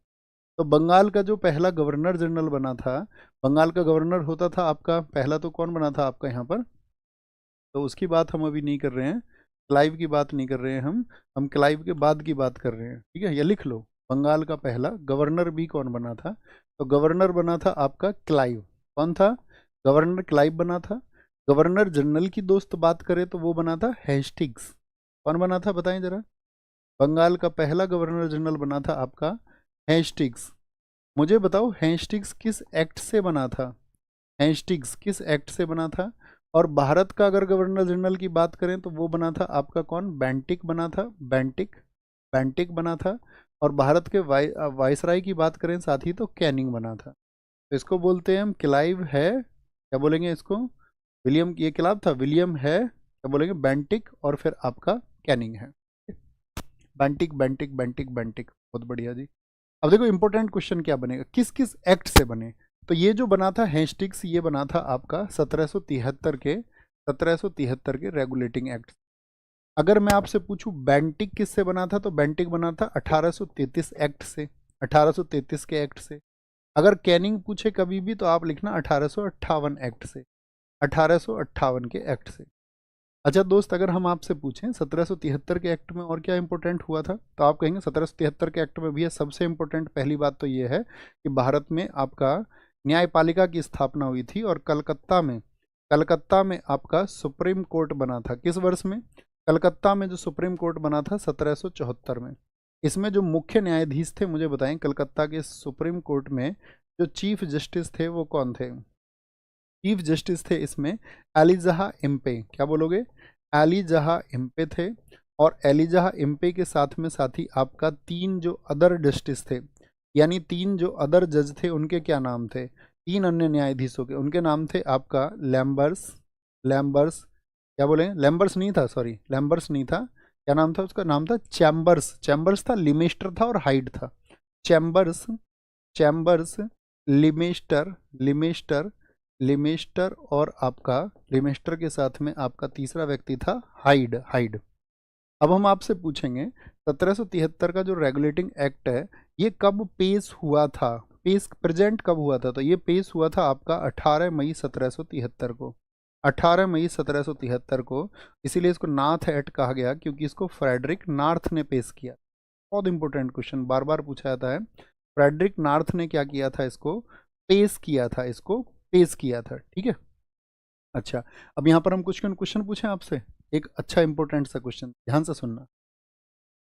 जैसे हम आपसे पहले पूछेंगे, मुझे बताओ जो पिट्स इंडिया एक्ट आया वो किस वर्ष में आया? तब बनेगी बात। कुछ इंपॉर्टेंट क्वेश्चन पूछते हैं और इनको कनेक्ट करते हैं सारी चीज। जैसे हम आपसे पूछेंगे सबसे पहले पिट्स इंडिया एक्ट कब आया? पिट्स इंडिया एक्ट, आपका आंसर आएगा पिट्स इंडिया एक्ट आया विलियम पिट द यंगर की प्रधानता में। पिट्स एक्ट आया था 1784 में। 1784 के पिट एक्ट में क्या कर दिया गया था आपका, आप बताएं? पिट इंडिया एक्ट में क्या कर दिया गया था? तो उसमें 2 संस्थाएं बनाई गई थी, एक तो बीओडी, एक बीओसी। बीओडी क्या था? इसमें 2 संस्थाएं थी आपका, बीओडी एंड बीओसी। बीओसी क्या था आपका, बीओडी क्या था? तो बोर्ड ऑफ डायरेक्टर्स, इसमें होते थे 24 सदस्य। बोर्ड ऑफ डायरेक्टर में कितने सदस्य होते थे? 24। और बोर्ड ऑफ कंट्रोलर में कितने सदस्य होते थे? इसमें होते थे भैया 6 सदस्य। कितने? 6 सदस्य इसमें होते थे। क्वेश्चन ये, बीओडी कैसे मामलों को संभालता था? तो ये आपका जितने भी बिजनेस अफेयर्स होते थे, व्यापारिक मामले होते थे, उनको संभालता था। बोर्ड ऑफ कंट्रोलर संभालता था आपका राजनीतिक मामलों को। इनको, जितने भी राजनीतिक मामले होते थे। ओके, अब ये मुझे बताओ, क्वेश्चन ये बनेगा कि ये जो टोटल आपका बीओसी बनाया गया, इस बीओसी को या बीओडी को जो पैसा मिलता था वो जाता था कहाँ से आपका? जैसे बीओसी को भारतीय राजस्व से पैसा जाता था, कहाँ से? भारतीय राजस्व से। तो क्वेश्चन पूछा जाएगा, बोर्ड ऑफ कंट्रोलर्स के सदस्यों को भारतीय राजस्व से धन देने की व्यवस्था किस एक्ट से की गई थी? तो वो एक्ट कौन सा था? तो क्या बोलेंगे भैया? वो था 1793 का एक्ट। कितना? 1793। तो 1773 के 20 वर्षों के बाद कौन सा एक्ट था? 1793 का एक्ट था। ओके, अब मुझे बताओ एक इंपॉर्टेंट क्वेश्चन और है कि आपका 1813 के एक्ट से क्या क्या क्वेश्चन पूछे जाते हैं? 1813 के एक्ट से पूछा जाएगा, पहली बात तो जो ईस्ट इंडिया कंपनी का, जो ईस्ट इंडिया कंपनी का मोनोपॉली खत्म हुआ था। मोनोपॉली, मोनोपॉली का मतलब होता है एकाधिकार कब खत्म हुआ था? बताओ भैया, ईस्ट इंडिया कंपनी का एकाधिकार कब खत्म हुआ था? और साथ में आपका जो ईसाई मिशनरी भारत में आ सकते थे, ईसाई धर्म प्रचारक, उनको बोलते थे ईसाई मिशनरी, वो भारत में आ सकते थे। तो कब आ सकते थे? 1813 के एक्ट से। कौन जो बताएगा मुझे कि भारत में आने वाला पहला ईसाई मिशनरी कौन है? कितने साथी बता सकते हैं? भारत में आने वाला पहला ईसाई मिशनरी कौन है? याद रखना 52 एडी में आया था थॉमस अपोस्टल। क्या नाम है उसका? Thomas apostle. माया शर्मा ने सबसे पहले आंसर दिया है। नहीं जी, माया शर्मा जी से भी पहले आंसर दिया है रंजन स्टार चैनल ने। बहुत खूब, बहुत खूब। और मुझे बताओ बीओडी और बीओसी किससे खत्म कर दिए गए थे, किस एक्ट से? तो बीओडी एंड बीओसी 1858 के एक्ट से खत्म किए गए थे जब भारत सचिव पद बनाया गया था। बताएं जी, भारत सरकार अधिनियम 1919 किस पर आधारित था? मॉर्ले मिंटो सुधार या फिर आपका मॉन्टेग्यू चैम्सफोर्ड था? मॉन्टेग्यू चैम्सफोर्ड पर आधारित था। तो आप कहेंगे हाँ जी, ये आधारित था आपका मॉन्टेग्यू चैम्सफोर्ड की रिपोर्ट पर। बहुत इंपॉर्टेंट क्वेश्चन है। इससे क्या हुआ था मॉन्टेग्यू चैम्सफोर्ड रिपोर्ट से? इससे प्रांतों में, याद रख लेना, प्रांतों में द्वैध शासन व्यवस्था शुरू हुई। आपसे कभी भी पूछे डायरकी इन प्रोविंसेस कब स्टार्ट हुआ, डायरकी इन प्रोविंसेस, तो वो साथी इसी से स्टार्ट हुआ। आपसे पूछे जो इंडिया में साथी आपका विधान परिषद थी, विधान परिषद बोले तो आपका जो लेजिस्लेटिव काउंसिल थी, उस लेजिस्लेटिव काउंसिल में 2 सदन कब बनाए गए थे? जैसे भारत में आज भी कितने सदन है? बाइकैमरल सिस्टम है, 2 सदन है। उच्च सदन को आज आप राज्यसभा बोलते हैं, निम्न सदन को आज आप लोकसभा बोलते हैं। तो उस समय पर 1919 के अधिनियम से इसकी शुरुआत हुई थी और यहाँ पर द्विसदनात्मक व्यवस्था यानी कि बाइकैमरल सिस्टम इसका शुरू हुआ था। तो मुझे बताएं जो उच्च सदन था उसको उस समय क्या कहा गया था? या क्वेश्चन आपसे पूछा जाएगा मॉन्टेग्यू चैम्सफोर्ड सुधारों में उच्च सदन का क्या नाम रखा गया था जब आपका भारतीय जो विधान परिषद थी उसको बांटा गया? तो जो उच्च सदन था उसको नाम दिया गया था राज्य परिषद यानी कि स्टेट काउंसिल। और राज्य परिषद में कितने सदस्य हुआ करते थे? तो राज्य परिषद में जो सदस्यों की संख्या थी वो 60 हुआ करती थी, 60। ठीक है। और जो आपका निम्न सदन था उसका क्या नाम रखा गया था? उसका नाम रखा गया था केंद्रीय विधानसभा। क्या? केंद्रीय विधानसभा उसका नाम रखा गया था। और केंद्रीय विधानसभा में जो सदस्यों की संख्या थी वो थी 145। कितनी थी? 145। ठीक है। और यही वो अधिनियम है जिसमें कहा गया था आपका कि वायसराय की जो एग्जीक्यूटिव काउंसिल होगी, वायसराय की कार्यकारी परिषद में क्या होगा? कार्यकारी परिषद में भारतीय जरूर होना चाहिए। ये किस में कहा गया था? परिषद में भारतीय होना आवश्यक है। Indian is mandatory in council in executive council of viceroy. Indian should be या बोलें कि Indian is mandatory in the executive council of viceroy. ये किस में कहा गया? मॉन्टेग्यू चैम्सफोर्ड सुधार में। कितने दोस्त बता सकते हैं मॉर्ले मिंटो सुधार किस वर्ष में आए थे? मॉर्ले मिंटो सुधार किस वर्ष में आए थे? कौन दोस्त बताएंगे? भैया इसमें पहले व्यक्ति बने थे सत्येंद्र नाथ बोस। शुभम तिवारी जी एकदम ठीक आंसर है, एकदम ठीक। सर जी इसको इंग्लिश में भी लिख दो। बेटा मैं बोल तो रहा हूँ, जो कोई वर्ड अगर मैं नहीं लिख पाऊंगा तो उसको मैं बोल दूंगा, ऐसा नहीं होगा कि मैं नहीं बोलूंगा। अब ऐसा नहीं जी इसको हिंदी में भी लिखो, इंग्लिश में भी लिखो, इंग्लिश में भी लिखो, हिंदी में भी। ऐसे तो फिर तो कम से कम हमको 4 घंटा चाहिए क्लास कराने के लिए। हाँ तुम ये लिख दो 4 घंटे, तो मैं नहीं थकूंगा, मैं 4 घंटे क्लास करा दूंगा। डोंट वरी, उस चीज़ से नहीं घबराना है यार। थोड़ा तो तुम लिख सकते हो, इतने तो होशियार तुम हो गए। कम से कम 12th तो तुमने ईमानदारी से किया होगा, ये तो मैं समझूंगा। ऐसा मत बोलना भैया, हाथ पकड़ के लिखवा दो। 1909 एकदम ठीक आंसर है। गवर्नमेंट ऑफ इंडियन एक्ट 1935 को किसने दास्ता का एक नया अधिकार पत्र कहा था? A new charter of slavery किसने कहा था? ये कहा था जवाहरलाल नेहरू ने। अच्छा ऐसे कितने साथी हैं जिन्होंने नायक 2.0 फाउंडेशन से पॉलिटी को पढ़ा है? थम्स अप करके बताना। जो नायक 2.0 में फाउंडेशन में मैंने पॉलिटी पढ़ाई है वो आपने कितने लोगों ने पढ़ी है? मुझे नहीं लगता वो उनके लिए क्वेश्चन शायद ऐसे होता होगा, तिनके मात्र का सा क्वेश्चन उड़ा देते होंगे। क्या बोलेंगे? जवाहरलाल नेहरू है भैया, जवाहरलाल नेहरू। और इसी में साथ ही आपका जो 1935 का एक्ट था, इससे कुछ ज़रूरी चीज़ें पूछी जाती हैं। जैसे सबसे इम्पोर्टेंट बात है केंद्र में द्वंद्व शासन किससे शुरू हुआ था? यानी कि आपका जो डुअल गवर्नमेंट थी या डायरकी थी, डायरकी इन सेंटर किससे शुरू हुई थी? डायरकी इन सेंटर। तो साथ में प्रांत में अगर द्वैध शासन शुरू हुआ, सॉरी केंद्र में, तो प्रांतों में क्या हुआ? प्रांतों में खत्म हो गया। तो आपसे कभी भी पूछे प्रांतों में साथी जो डायरकी को अबोलिश किया गया वो किस एक्ट से खत्म किया गया? तो अबोलिश हुई 1935 के एक्ट से, 1935 से एक्ट से। एक बार भाई वो पोल क्रिएट करना, Hindi medium, English medium, click करना। इंग्लिश मीडियम वाले जितने साथी हैं वो इंग्लिश में करे, आपका क्लिक करना उस बात पे, ठीक है, जो सिर्फ इंग्लिश मीडियम के हो। अगर आपसे पूछे जो प्रोविंशियल गवर्नमेंट बनी थी, जो प्रांतीय सरकार बनी थी, जो प्रोविंशियल गवर्नमेंट बनी थी, नहीं तो हम इंग्लिश में बोलेंगे, ठीक है, 1937 में, फिर लिखना पड़ेगा हमको प्रोविंशियल, क्या बोलेंगे, प्रोविंशियल गवर्नमेंट जो बनी थी वो कब बनी थी, तो वो 1937 में बनी थी। मुझे बताओ साथी, अगर मैं आपसे पूछूं जो बर्मा देश है, जिसको आज आप म्यांमार बोलते हैं, वो बर्मा देश जो है भारत से अलग किस एक्ट से हुआ था, भारत से। भैया जो इंग्लिश मीडियम वाले हैं वो इंग्लिश में ही आपका लिखना उसको, ठीक है, क्या बोलेंगे, जो बर्मा को भारत से सेपरेट कर दिया गया, बर्मा को अलग कर दिया गया। अब मान के चलो मैं कहीं पे आपको लिखना है और मैं ये बोल दूं कि बर्मा को भारत से सेपरेट कर दिया गया, इस बात पे प्लीज तुम्हारा सहयोग चाहिए होगा, सहयोग चाहिए होगा कि आप कह देंगे भैया हाँ ये तो हम कर लेंगे, इतना तो हम जानते हैं, इतना तो हम जानते हैं, बहुत बढ़िया। एक बार पोल पे क्लिक करना, जितने भी साथी इंग्लिश मीडियम के वो इंग्लिश में लिखते हैं उसको, ठीक है। जो हिंदी वाले उनकी नहीं पूछ रहे हैं, हिंदी में तो हम उसको लिख ही रहे हैं, हिंदी में कोई दिक्कत नहीं है, तो एडजस्टमेंट करेंगे तो लगभग ऑलमोस्ट 10%, 10% का मतलब लगभग 4000 बच्चे इंग्लिश मीडियम से, तो फिर तो लिख लेंगे थोड़ा थोड़ा, कोई दिक्कत नहीं है। बाकी थोड़ा सा सहयोग आप भी करना, थम्स अप करें, जी भैया करेंगे, बस पोल कर दो, एंड कर दो उसको। और दिया नहीं अभी आंसर, 10,000 नहीं दिया है, तो उतना ही आएगा लगभग, ठीक है। तो क्या आप बोलेंगे बर्मा को सेपरेट कब कर दिया गया, तो 1937 में हुआ है दोस्त, वैसे तो सेपरेट, लेकिन 1935 में उसको अलग किया गया था। अगर मैं आपसे पूछूं जो फेडरल कोर्ट है, फेडरल कोर्ट, सुना भी करो मैं जो बोला करूं, है ना, उसको लिख लिया करो। हमेशा तुमसे उम्मीद करूंगा कि तुमने पढ़े लिखे तुम बच्चे हो, और इतना कोई फटीचर है कि भैया सुन के भी नहीं लिख सकता है, तो बेटा फिर मार आके लगाऊंगा वहीं, ऐसे समझो स्क्रीन में से निकल के, तो मैं एकदम से पटक के जॉन सीना वाली पटकी वहीं लगा दूंगा। संघीय अदालत, फेडरल कोर्ट, फेडरल कोर्ट की स्थापना कब हुई थी, तो आप कहेंगे 1937 में ही हुई थी, 1937 में ही हुई थी, ये आपका 1935 एक्ट से हो रहा है।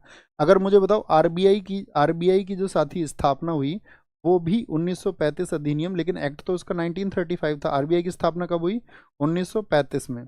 अब एक क्वेश्चन पूछेंगे हम आपसे, जो संघीय न्यायालय बना था, जो फेडरल कोर्ट बना था, इसमें टोटल जज कितने थे, नंबर ऑफ जजेस कितना था इसमें, टोटल जज कितने थे इसमें, तो टोटल जज आप कहेंगे इसमें न्यायाधीशों की संख्या थी भैया 7, 7 का मतलब 1+6, और एक कौन था, वो चीफ जस्टिस होता है, तो चीफ जस्टिस कौन थे यहाँ पर, तो चीफ जस्टिस थे यहाँ पर मॉरिस गोयर, कौन थे, चीफ जस्टिस थे यहाँ पर मॉरिस गोयर, क्या नाम था, मॉरिस गोयर चीफ जस्टिस थे। आरबीआई की स्थापना होगी। एक साथ ही यहाँ पर हुआ था आपका डिस्ट्रीब्यूशन ऑफ पावर्स, शक्तियों का विभाजन, और शक्तियों का विभाजन कितनी तरह से हुआ था आपका, शक्तियों का विभाजन कितनी तरह से, कितनी सूचियों में बांटा गया था उसको, कितनी स्केड्यूल्स में, तो शक्तियों का जो विभाजन हुआ था वो 3 स्केड्यूल्स में कर दिया गया था, 3 स्केड्यूल्स में। ये 3 स्केड्यूल्स कौन कौन सी थी, एक तो संघ हो गई यानी कि आपका सेंटर हो गई, एक आपका स्टेट हो गई, और एक कॉन्करेंट हो गई यानी कि समवर्ती हो गई, समवर्ती कॉन्करेंट। कितने दोस्त बताएंगे समवर्ती सूची को हमने किस देश से लिया है, समवर्ती सूची को हमने किस देश से लिया है प्यारे साथी, तो आंसर आएगा समवर्ती सूची को। कमाल, अपने स्टूडेंट होने का परिचय देना, कभी भी गड़बड़ नहीं होनी, ये चीजें मैं आपको प्रैक्टिस, आपको साथी एनलाइटन, आपको साथी अगर मैं बात करूँ स्पीड को बूस्ट करने के लिए, और आपको पुराना डेटा जो भी इंपॉर्टेंट है 5 साल 6 साल 7 साल क्या इंपॉर्टेंट है वो मैं देखूंगा अपने आप, आपको साथी आपको फोकस करना है बस चीज़ों के आंसर देने पे और क्लास पे। बताएं फटाफट। ऑस्ट्रेलिया, ब्रिटिश संसद ने भारतीय स्वतंत्रता अधिनियम कब पारित किया था कि भारतीयों को आज़ाद करेंगे, तो जुलाई 1947 में पारित किया था, जुलाई 1947 में। कितनी जुलाई को भैया, 18 जुलाई 1947 को उसको पारित किया था, ठीक है, उसको पारित किया था। अच्छा मुझे बताएं जो साथी आपका माउंट बेटन योजना है वो किस वर्ष की थी भारतीय स्वतंत्रता को लेकर के, माउंट बेटन योजना, जिसको नेहरू जी ने बाल्कन प्लान कह दिया था कि तुम हमारे देश को बाल्कन देशों की तरह बांटना चाहते हो, बाल्कन प्लान, इसको डिक्री बर्ड प्लान भी बोलते हैं, इसको साथ ही आपका बाल्कन प्लान भी किसने कहा था, इसको बाल्कन प्लान कहा था नेहरू जी ने।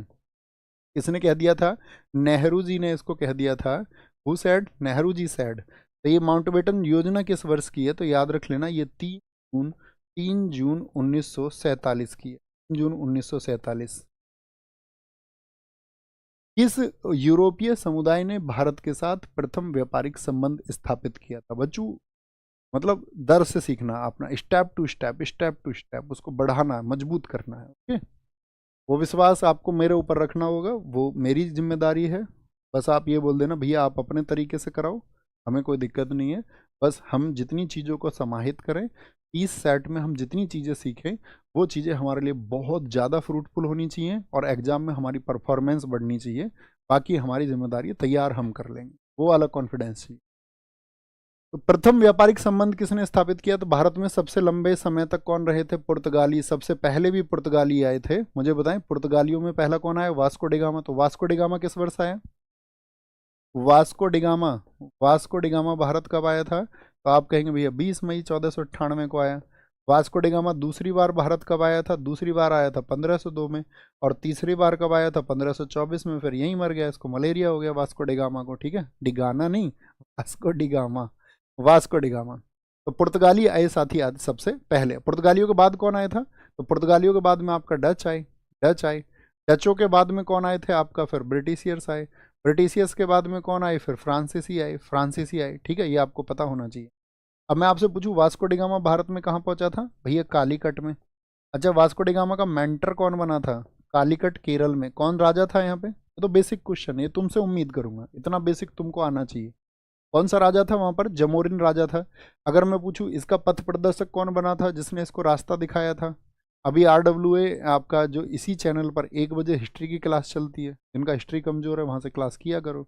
तो क्या बोलेंगे? वो भैया आपका है अब्दुल मजीद था। कौन था? अब्दुल मजीद था।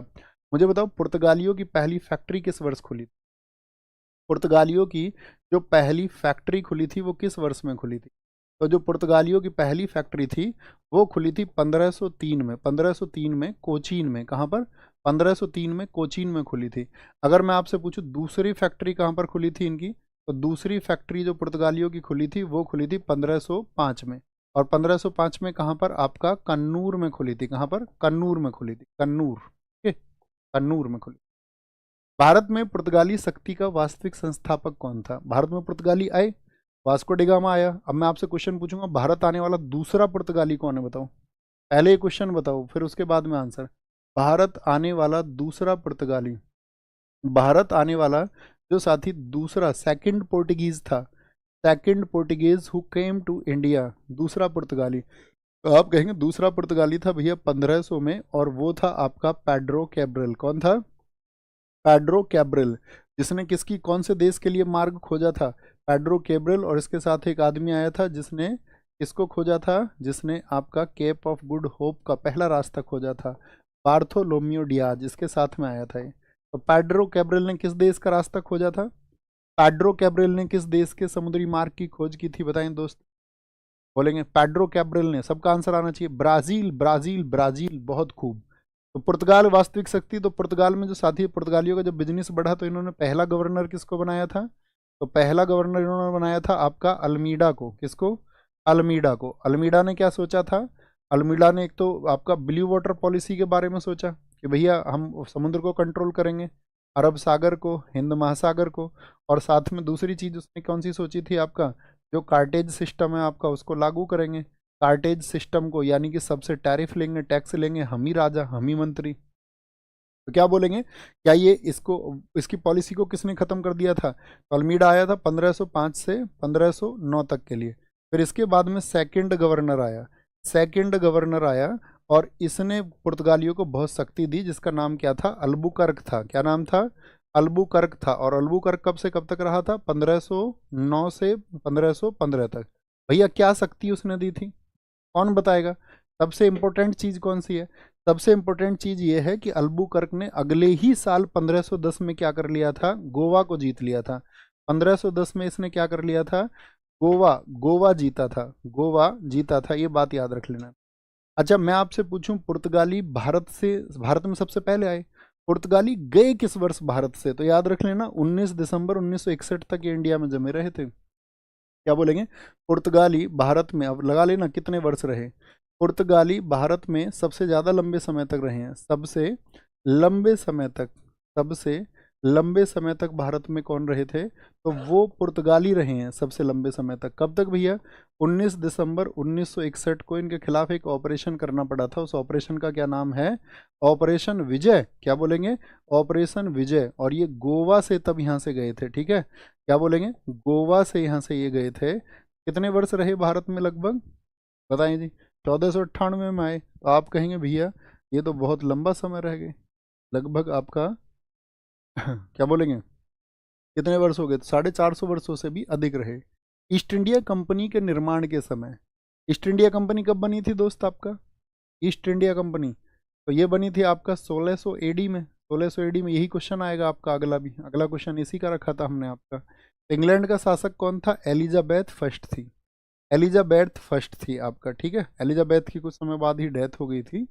और महारानी एलिजाबेथ ने ईस्ट इंडिया कंपनी को पूर्व में व्यापार करने हेतु जो ऑर्डिनेंस जारी किया, जिसको कहा गया था चार्टर, वो साथी कब जारी किया था। क्वेश्चन कर पा रहे हैं भैया, ऐसा नहीं होगा अभी कर पाए ना कर पाओ उससे मतलब नहीं है, क्योंकि ऐसा भी होगा धीरे धीरे टफ क्वेश्चन शामिल होने होंगे। हमको पूरे सिलेबस को कवर करना है, ऐसा नहीं कि कहीं से भी क्वेश्चन उठा लिया। एक ऑर्डर और एक क्रम में चलेंगे कि एग्जाम के लिए सबसे इंपॉर्टेंट है, इस पार्ट को छोड़ा ही नहीं जा सकता। तो 31 दिसंबर 1600 को कितने वर्षों का परमिशन मिला था, मुझे बताएं। जो चार्टर को चार्टर दिया गया था वो 15 वर्षों के एकाधिकार का था, यानी 15 वर्षों की मोनोपोली इनको मिल गई थी, और कोई कंपनी नहीं जाएगी, सिर्फ यही जाएंगे, ठीक है। और इसको जो बनाया गया था 31 दिसंबर 1600 को, तो अध्यादेश मिल गया। ये जो कंपनी बनी थी, ये कंपनी बनी थी आपका किस ईयर में, तो कंपनी बनी थी आपका 1599 में। और उस कंपनी को जो बनाने वाले लोग थे उनका नाम था मर्चेंट एडवेंचर्स। किसने बनाया था, मर्चेंट एडवेंचर्स ने इसको मिलके बनाया था। ओके, मुझे बताइए इस समय जब ईस्ट इंडिया कंपनी बनी तो भारत में राजा कौन था, भारत में कौन था आपका शासक, भारत में शासक था आपका, क्या बोलोगे, अकबर। क्योंकि आपको पता ही होना चाहिए 1556 से लेकर के 1605 तक कौन है, अकबर है, अकबर भारत में था, अकबर भारत में था। एक ये स्क्रीनशॉट लेके रख लो दोस्त, स्क्रीनशॉट लेके रख लो और एक बार लिख दो वेलकम सर, एक बार लिख दो वेलकम सर सारे लोग। सर की क्लास होगी आपका 7 तारीख से, और सिर्फ 20 सेट होंगे, जैसे हमारे जीएस में सिर्फ 30 सेट होंगे, ऐसा सर के सिर्फ 20 सेट होंगे, जिसमें सर आपको 4000 प्लस वॉकेब करा देंगे। और ये शुरू होगा सुबह 11 बजे से 7 बजे से। एक बार थम्सअप को लिख दो और वहाँ जाकर भी बोलना सर से, सर आप इसे कराएं, हम बहुत एनर्जी के साथ में करने वाले। ले चुके स्क्रीनशॉट, आगे बढ़ें, थम्सअप कर चुके, आगे आए। नेक्स्ट है, भारत में कितने राज्य हैं जो तट रेखा पर स्थित हैं, कितने राज्य, कितने राज्य हैं जो तट रेखा पर हैं, तो आप कहेंगे भैया 9 है क्या, आप कहेंगे हाँ जी भैया। कौन कौन से 9 हैं, कोई बता सकता है, कौन कौन से 9 हैं जो तट रेखा पर स्थित हैं, ये आपको पता होना चाहिए। पहली बात तो बताओ भारत की तट रेखा कितनी लंबी है, तो भारत की जो तट रेखा है वो 7516 किलोमीटर की है, कितने की है, 7516.6 किलोमीटर की है। अच्छा अभी नए आंकड़े देखे आपने, नए वाले, तो भारत की जो तट रेखा है वो कितनी हो गई है, ये वाला देखा किसी ने आंकड़ा, 11,098 वाला, 11,098 किलोमीटर, क्योंकि 2023-24 में अभी ऑफिशियली नहीं हुआ है, हालांकि ये अभी ऑफिशियली नहीं हुआ है। क्योंकि पहले क्या होता था, हम जो ये जमीन नापते थे ये सीधी सीधी नापी जाती थी, ये जिग जैग नहीं नापे जाते थे। ये जितने भी ज्वार नद होते थे या जहाँ पे नदियाँ निकलती थी उनको तिरछा नहीं नापते थे, लेकिन अब उनको तिरछा भी नापा जाएगा। जो डेल्टा हैं हमारे उनको क्या बोलेंगे, उनको सबको नापा जाएगा। तो 11,098 किलोमीटर ये हो जाएगी। लेकिन अभी क्या है, ये ऑफिशियल नहीं है, क्या बोलेंगे, अभी ऑफिशियल नहीं है, ठीक है। तो 7,516 किलोमीटर। अगर तटरेखा की बात करें, जैसे कि हम इधर से शुरू करते हैं, आपका यहाँ पर एक उसमें भारत का मैप भी लगा होगा, भारत के मैप की अगर हम बात करें, यहाँ पर देखिए, तो मुझे बताइए कितने राज्य हैं जो तटरेखा से गुजर रहे हैं। इधर देखो, पहला राज्य सीन 2 पे लगाओ, पहला आपका गुजरात हो गया, पहला गुजरात हो गया।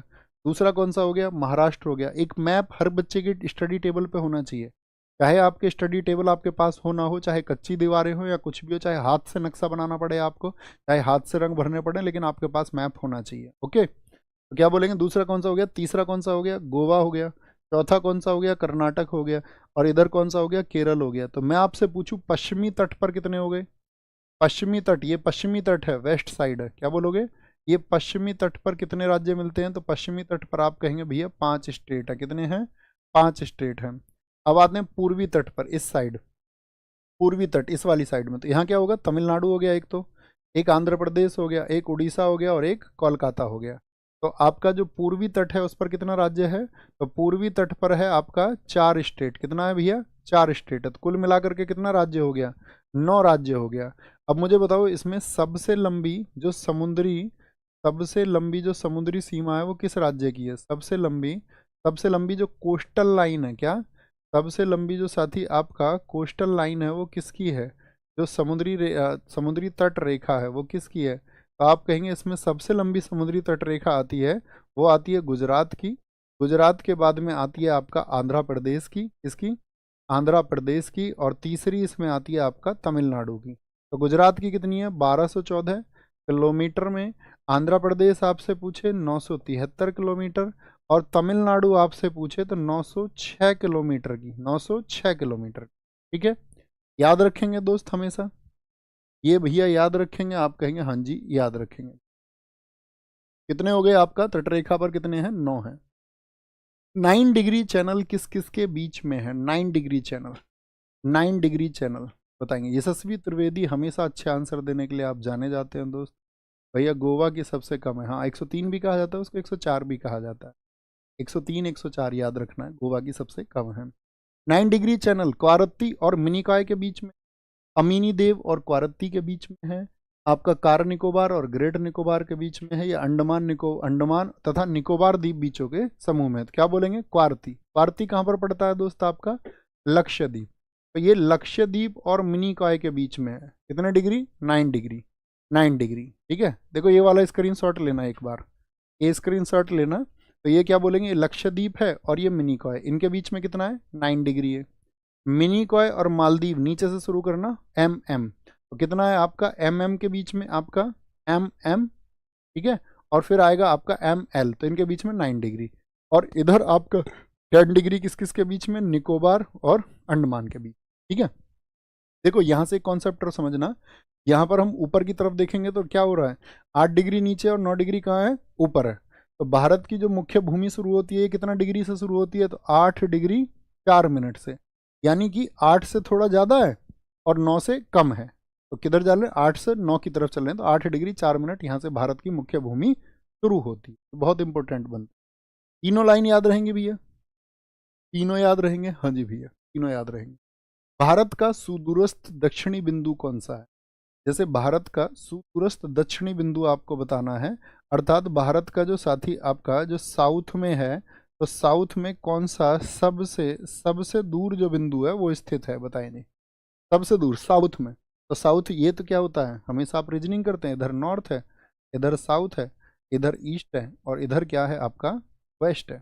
बताएं फटाफट से। तो भारत का सुदूरस्थ इंदिरा कॉल बोल दें या पॉइंट कालीमर बोल दें या पॉइंट कालीमर, तो आप बोलेंगे इंदिरा पॉइंट बोलेंगे भैया, इंदिरा पॉइंट। इंदिरा पॉइंट को और क्या क्या बोलते हैं? इसको भैया पिगमिलियन पॉइंट भी बोला जाता है। क्या बोलते हैं इसको? पिगमिलियन। एक नाम और इसका, वो कौन बताएगा? तो इसको पिगमिलियन पॉइंट आप बोलें, या इसको आप पार्सन पॉइंट बोलें। क्या बोलें? Parson point. आज का क्वेश्चन बहुत बेसिक लग रहा होगा कई साथियों को जिनको बहुत इंपॉर्टेंट हो, लेकिन यही हमारे चलने का क्रम है। ठीक है, यही चलने का क्रम है। अच्छा मैं पूछूं इंदिरा पॉइंट कहाँ पर स्थित है? तो आप कहेंगे अंडमान निकोबार में है। अंडमान निकोबार में ये स्थित है, अंडमान निकोबार। कन्याकुमारी क्या है? ये मुख्य है। देखो इसने बोला, ये नहीं बोला इसने दक्षिणतम बिंदु, इसने बोला सुदूरस्थ, साउदर्न मोस्ट, दक्षिण में भी सबसे दूर, दक्षिण में भी सबसे दूर। कन्याकुमारी कहाँ पर है? ये साउथ में है, साउथ में आपका स्थित है। अब मैं आपसे कुछ क्वेश्चन पूछूंगा। भारत का पूर्वी बिंदु बताओ, सबसे बड़ा कौन सा? पूर्वी बिंदु सबसे ईस्ट में जो होगा, तो सबसे जो पूर्वी बिंदु है वो अरुणाचल में है। आपका ईस्टर्न मोस्ट पॉइंट जो है भारत का, वो कौन सा है? उसका नाम है, मैं कुछ नाम भूल गया उसका, अगर आप मुझे याद दिला पाए तो बड़ी कृपा होगी, बताएंगे। पूर्वी बिंदु कहाँ पर है? अरुणाचल में है। कहाँ पर है? अरुणाचल में है, और उसका नाम है किबूथू। क्या नाम है? किबीथू है, किबीथू। अच्छा सबसे पश्चिमी बिंदु कौन सा है? भारत का जो साथी वेस्टर्न मोस्ट पॉइंट है, सबसे पश्चिमी बिंदु है, तो पश्चिमी बिंदु कहाँ पर होगा? आपका गुजरात में, और ये है आपका अरुणाचल प्रदेश में। तो उसका नाम है गुहार मोती, और किस राज्य में स्थित है? तो गुहार मोती आपका गुजरात में स्थित है। कहाँ पर है? गुजरात में स्थित है। कहाँ पर है? गुजरात में। अगर हम आपसे पूछें यहाँ पर, पश्चिमी हो गया, अच्छा उत्तरी रह गया, एक उत्तरी बिंदु बताओ मुझे फटाफट से। उत्तरी बिंदु नॉर्दर्न मोस्ट पॉइंट जो है वो इंदिरा कॉल है, इंदिरा कॉल है। और कहाँ पर है इंदिरा कॉल? जो कि आपका लद्दाख में स्थित है। कहाँ पर है?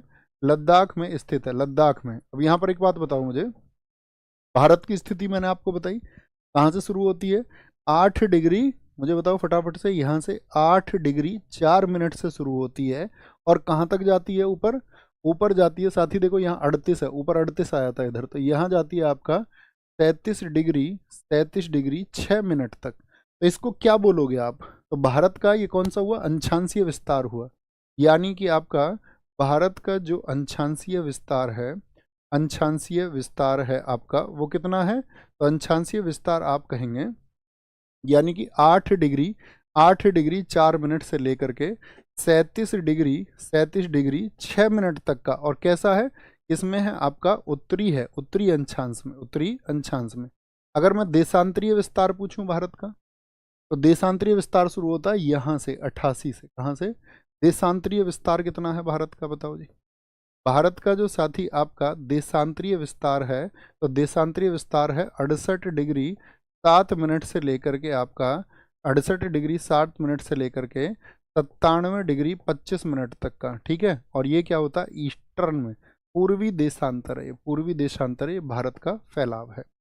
अब मैं आपसे पूछूं, भारत का पश्चिम से पूर्व तक का जो लंबाई है वो कितना किलोमीटर? तो पूर्व से पश्चिम की जो लंबाई है वो 2933 किलोमीटर। कितनी है?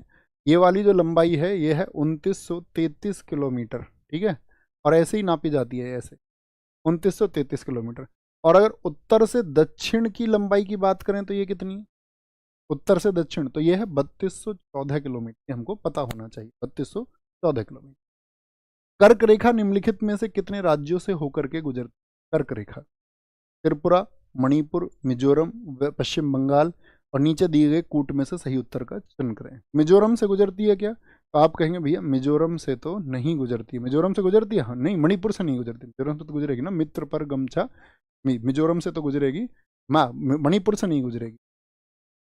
इससे नहीं गुजरेगी तो आप बोलेंगे भैया मणिपुर से नहीं। अरे यार ये कैसा करा, इससे नहीं गुजरेगी, बताएंगे जी। मक्खी वक्खी बैठ गई क्या आगे? तो क्या बोलेंगे भैया मणिपुर से नहीं गुजरेगी, यानी कि आपका त्रिपुरा से गुजर जाएगी, मिजोरम से गुजरेगी, पश्चिम बंगाल से गुजरेगी। तो क्या बोल देंगे आपका? किससे? 1 2 4 किन किन से होकर गुजरती है? 1 2 4 से होकर के गुजरती है। 1 2 4 3 आगे पीछे कर दिए हैं। ओके, अच्छा कितने राज्यों से गुजरती है टोटल कर्क रेखा? कर्क रेखा टोटल 8 राज्यों से होकर गुजरती है। कितने राज्यों से? तो यहाँ पर इमेज को देखिए जरा ध्यान से। कर्क रेखा कितने राज्यों से होकर के गुजरती है? तो आप कहेंगे भैया वो 8 राज्यों से होकर के गुजर 8 राज्यों से। कौन कौन से 8 राज्य इधर से लिखना। तो एक तो गुजरात हो गया, पहला गुजरात हो गया। गुजरात के बाद में कौन सा हो गया? इसका ट्रिक क्या बनता है बोलो जरा। मित्र पर मित्र पर गमछा झार, ये ट्रिक बनता है। तो इसे उधर से लिख सकते हैं, इधर से लिख सकते हैं, कहीं से भी लिख लो। मी से उधर वाले आसन में जाते हैं मिजोरम और त्रिपुरा। कौन कौन से? एक तो मिजोरम से, और तैसे क्या हो जाता है बताओ जरा फटाफट से? त्रिपुरा हो जाता है, त्रिपुरा हो जाता है। पा से क्या हो जाता है उधर से? पश्चिम बंगाल हो जाता है, पश्चिम बंगाल हो जाता है आपका। ठीक है, और रा से क्या हो जाता है? पश्चिम बंगाल से जैसे ही आगे आओगे तो फिर इधर से शुरू कर देते, आपका क्या बन जाएगा? राजस्थान बन जाएगा। क्या बन जाएगा? राजस्थान बन जाएगा। गा से क्या बन जाता है? गुजरात बन जाता है, गुजरात बन जाता है। छा से बन जाता है क्या? छत्तीसगढ़। क्या बन जाएगा? छत्तीसगढ़। झा से झारखंड बन जाएगा। क्या बन जाएगा? झारखंड बन जाएगा। और आपका इसके बाद में क्या बच गया? 1 2 3 4 5 6 7 8, कौन सा बच गया आपका? एक बच गया, कोई सा? मिजोरम हो गया, त्रिपुरा हो गया, पश्चिम बंगाल हो गया, झारखंड हो गया, छत्तीसगढ़ हो गया, मध्य प्रदेश नहीं हुआ ना, मध्य प्रदेश। क्या बोलोगे? माँ, गा माँ, ये छोड़ दिया था ना हमने यहाँ पे, गा माँ, मध्य प्रदेश। मध्य प्रदेश तो कितने से गुजरती है भैया? 8 से गुजरती है कर्क रेखा। अब एक क्वेश्चन और पूछेंगे आपसे, जरा बताओ। जो भारत में साथी आपका, भारत में जो प्रधान मध्याह्न रेखा है वो कितने राज्यों से गुजरती है? प्रधान मध्याह्न रेखा वो कितने राज्यों से होकर के गुजरती है? तो प्रधान मध्याह्न रेखा गुजरती है आपका 82.5 डिग्री पूर्वी देशांतर से। किससे? 82.5 डिग्री पूर्वी देशांतर से गुजरती है। तो यहाँ पर मुझे बताएं ये कितने राज्यों से होकर के गुजरती है? 5 5 5, बहुत खूब। 5 राज्य कौन कौन से हैं? तो यहाँ का है यूपी में छत आंधी में उड़ी। तो यूपी से मतलब उत्तर प्रदेश हो गया। मैं से मतलब क्या हो जाता है इसमें? मध्य प्रदेश हो जाता है। छा से क्या बन जाता है इसमें? छत्तीसगढ़ बन जाता है। ठीक है, और आंधी से क्या बन जाता है? आंध्र प्रदेश बन जाता है, आंध्र प्रदेश। और ओडी से बन जाता है ओडिशा। क्या बन जाता है? ओडिशा बन जाता है, ओडिशा। तो ऐसे याद रखना, यूपी में छत आंधी में उड़ी, याद रखेंगे, थम्स अप कर दिया करो। हाँ जी भैया, बिल्कुल याद रखेंगे। जो प्रधान मध्याह्न रेखा है हमारी, प्रधान मध्याह्न रेखा, ये 82.5 डिग्री पूर्वी देशांतर से होकर गुजरती है। और कहाँ से गुजरती है मुख्यतः, तो ऐसे आप देख सकते हैं कौन से 5 राज्य हो गए मैप में, इतने समझदार आप हैं। नेक्स्ट, भारत में निम्नलिखित में से कौन केंद्रीय मौद्रिक नीति प्राधिकरण है? केंद्रीय नीति। 1.5 घंटा हमें हो चुका है, क्या बताएंगे? आज हमने शुरुआत में आपसे बातें भी की 10-15 मिनट, तो शुरुआत में आज इतने ही रखेंगे। क्लास को हम परफेक्ट 1.5 घंटे की रखेंगे। क्वेश्चन कोई नहीं छूटेगा, उसी क्रम में जो क्वेश्चन छूटते रहेंगे हमारे, उसी क्रम में हम उनको शामिल करते रहेंगे, ठीक है। 1.5 घंटे का क्लास रहेगा। और हम कल से आपको परफेक्ट 3 बजे मिलेंगे, परफेक्ट 3 बजे, 3:01 पर हम आपको यहाँ मिल जाएंगे। कोई टेक्निकल एरर कभी हुआ तो उस बात की गारंटी नहीं है 1-2 मिनट की, वरना अगर सब कुछ ठीक रहा हम 3:01 पर आपको मिलेंगे। डेली 1.5 घंटे हम आपको मिलेंगे, 1.5 घंटे, ठीक है। फिक्स 1.5 घंटे का रखेंगे हम इस सेशन को, इससे ज़्यादा ना इससे कम रखेंगे। ओके, हम सब कर दे जी भैया। और ये जो 10 क्वेश्चन है इनको हम शामिल कर लेंगे एक एक दो, जैसे हमने अतिरिक्त बातें की हैं। तो मैं आपसे आज भी रिक्वेस्ट करूंगा, जो कोई भी आपका सुझाव हो आप लिख सकते हैं। बाकी 4 दिन पहले मैं आपको सब कुछ समझा चुका हूँ। जिन साथियों को नहीं पता हम किन एग्जाम्स के लिए क्या हमारी स्ट्रेटजी है, क्या इसको हम फॉलो करेंगे, क्योंकि रोज़ हम वो बातें नहीं कर सकते। बाकी मेरा सिर्फ आपसे प्रॉमिस ये रहेगा कि हम इसमें सारे सब्जेक्ट करने वाले हैं। आज तो हमारा नंबर ऑफ क्वेश्चन 20 हम कर पा रहे हैं, लेकिन कल से हम इसको 30 पे अप्रोच करेंगे। और उस तरह से सिर्फ बातें आप करते रहना, मैं नहीं करूँगा। ओके, बाकी आपने बहुत सारा इसमें नंबर रहा, बहुत सारा धन्यवाद, ठीक है। और ख्याल रखिए अपना बहुत सारा, अच्छे से पढ़ना, अच्छे से ख्याल रखना। और आप लोगों को कोई भी बात, मैंने बताया टेलीग्राम ज्वाइन कर लेंगे, थम्स अप कर लो जी भैया, टेलीग्राम ज्वाइन कर लेंगे। और कोई पर्सनल बात मुझ तक पहुंचानी है तो इंस्टाग्राम ज्वाइन कर लेना मेरा, ओके। उसमें मिल जाएगा ऑफिशियल नवीन शर्मा, टाइप करोगे इंस्टाग्राम पे तो ग्रीन स्टोरी लगा दिया करो। ग्रीन का मतलब जो मुझे दिखे, किसी और को ना दिखे, ठीक है। अगर वो चलाता है कोई तो ये ऑफिशियल, ऑफिशियल नवीन ऐसे लिख देना उसमें, नवीन शर्मा RW। तो वहाँ भी आप कोई ऐसी चीज़ है तो आप मुझे आपको पूछ सकते हैं, लेकिन वहाँ पर आपको हो सकता है कि आपको मैसेज का, रिप्लाई का इंतज़ार करना पड़ेगा। तो क्या बोलेंगे, भारत में कौन केंद्रीय मौद्रिक नीति प्राधिकरण है, कौन बनाता है उस बात को, ये आज आप हमको होमवर्क देते हैं और हम आपको देते हैं होमवर्क को। बाकी आप इसका आंसर दोगे, अच्छे से दोगे। भैया एक शायरी, 30 सुनाएंगे, डेली सुना दें, 30 नहीं, एक छोड़ के एक में, ठीक है। जो ऑड नंबर का सेट होगा ना उसमें सुनाएंगे, इवन में नहीं सुनाएंगे, ध्यान से सुन लेना। और बड़े काम की है, मतलब ब्लैक शायरी है, ब्लैक शायरी, डार्क शायरी बोलते हैं ना इसको। कि जहाँ में, बड़ी भी सुनी थी मैंने, नाम भूल गया किन की थी। जहाँ में जितनी भी इज्जत है सिर्फ दाम की है, दाम समझते हो ना, पैसा। जहाँ में जितनी भी इज्जत है सिर्फ दाम की है, यह बात जान लो, ये बात काम की है। तमाम झूठ हैं, झगड़े हैं, बेवफाई हैं, हमारे बीच मोहब्बत तो सिर्फ नाम की, हमारे बीच मोहब्बत तो सिर्फ नाम की है। उसने कहा था बिछड़कर मैं जी नहीं पाऊंगी, उसने कहा था बिछड़कर मैं जी नहीं पाऊंगी, ये बात आज ही की तरह किसी शाम की है। और वो मुझसे वस्ल के लम्हों में यूं भी कहती थी कि मुझ पर हकीकत सिर्फ और सिर्फ मेरे गुलाम की है। और मुझ पर क्या बोला मैंने, कि मुझ पर, वो मुझसे वस्ल के लम्हों में यूं भी कहती थी कि मुझ पर सिर्फ हुकूमत मेरे गुलाम की है, और कहीं पर जाकर भुगतनी पड़ेगी। सबसे गहरी लाइन ये है इसकी, उनको समझना। बाद की 2 लाइन समझ गए तो सब समझ गए, पहले तो मसाला है ध्यान इकट्ठा करने के लिए, कि कहीं पर जाकर भुगतनी पड़ेगी, ध्यान रहे, कहीं पर जाकर भुगतनी पड़ेगी, ध्यान रहे, तुम्हारे पास भी दौलत अगर हराम की है। तो ख्याल रखें बहुत सारा, बाय बाय, टेक केयर, जय हिंद, जय भारत। आंसर लिखना ना भूलें, अपने सजेशन लिखना ना भूलें। बस एक प्रॉमिस आपसे करता हूं, अंतिम साथियों से जो भी देख रहे होंगे, कि आप किसी भी लेवल पे हो, चाहे आप जीएस में आपकी कुछ भी पकड़ हो, चाहे आपने थ्योरी में कहीं से कितना भी पढ़ा हो अभी तक, 10%, 20%, कितना भी आप जहाँ कहीं भी जितना भी पढ़ चुके हैं, आप इस पे विश्वास रख लेना। 30 सेट का वादा मुझसे कर देना कि भैया 30 सेट का मैं एक एक अक्षर याद रखूंगा। और आप अपनी परफॉर्मेंस को देखना दोस्त, बहुत विशेष होगी, बहुत ज़बरदस्त। थैंक यू, नमस्ते, जय हिंद, जय भारत। मिलते हैं कल, टेक केयर।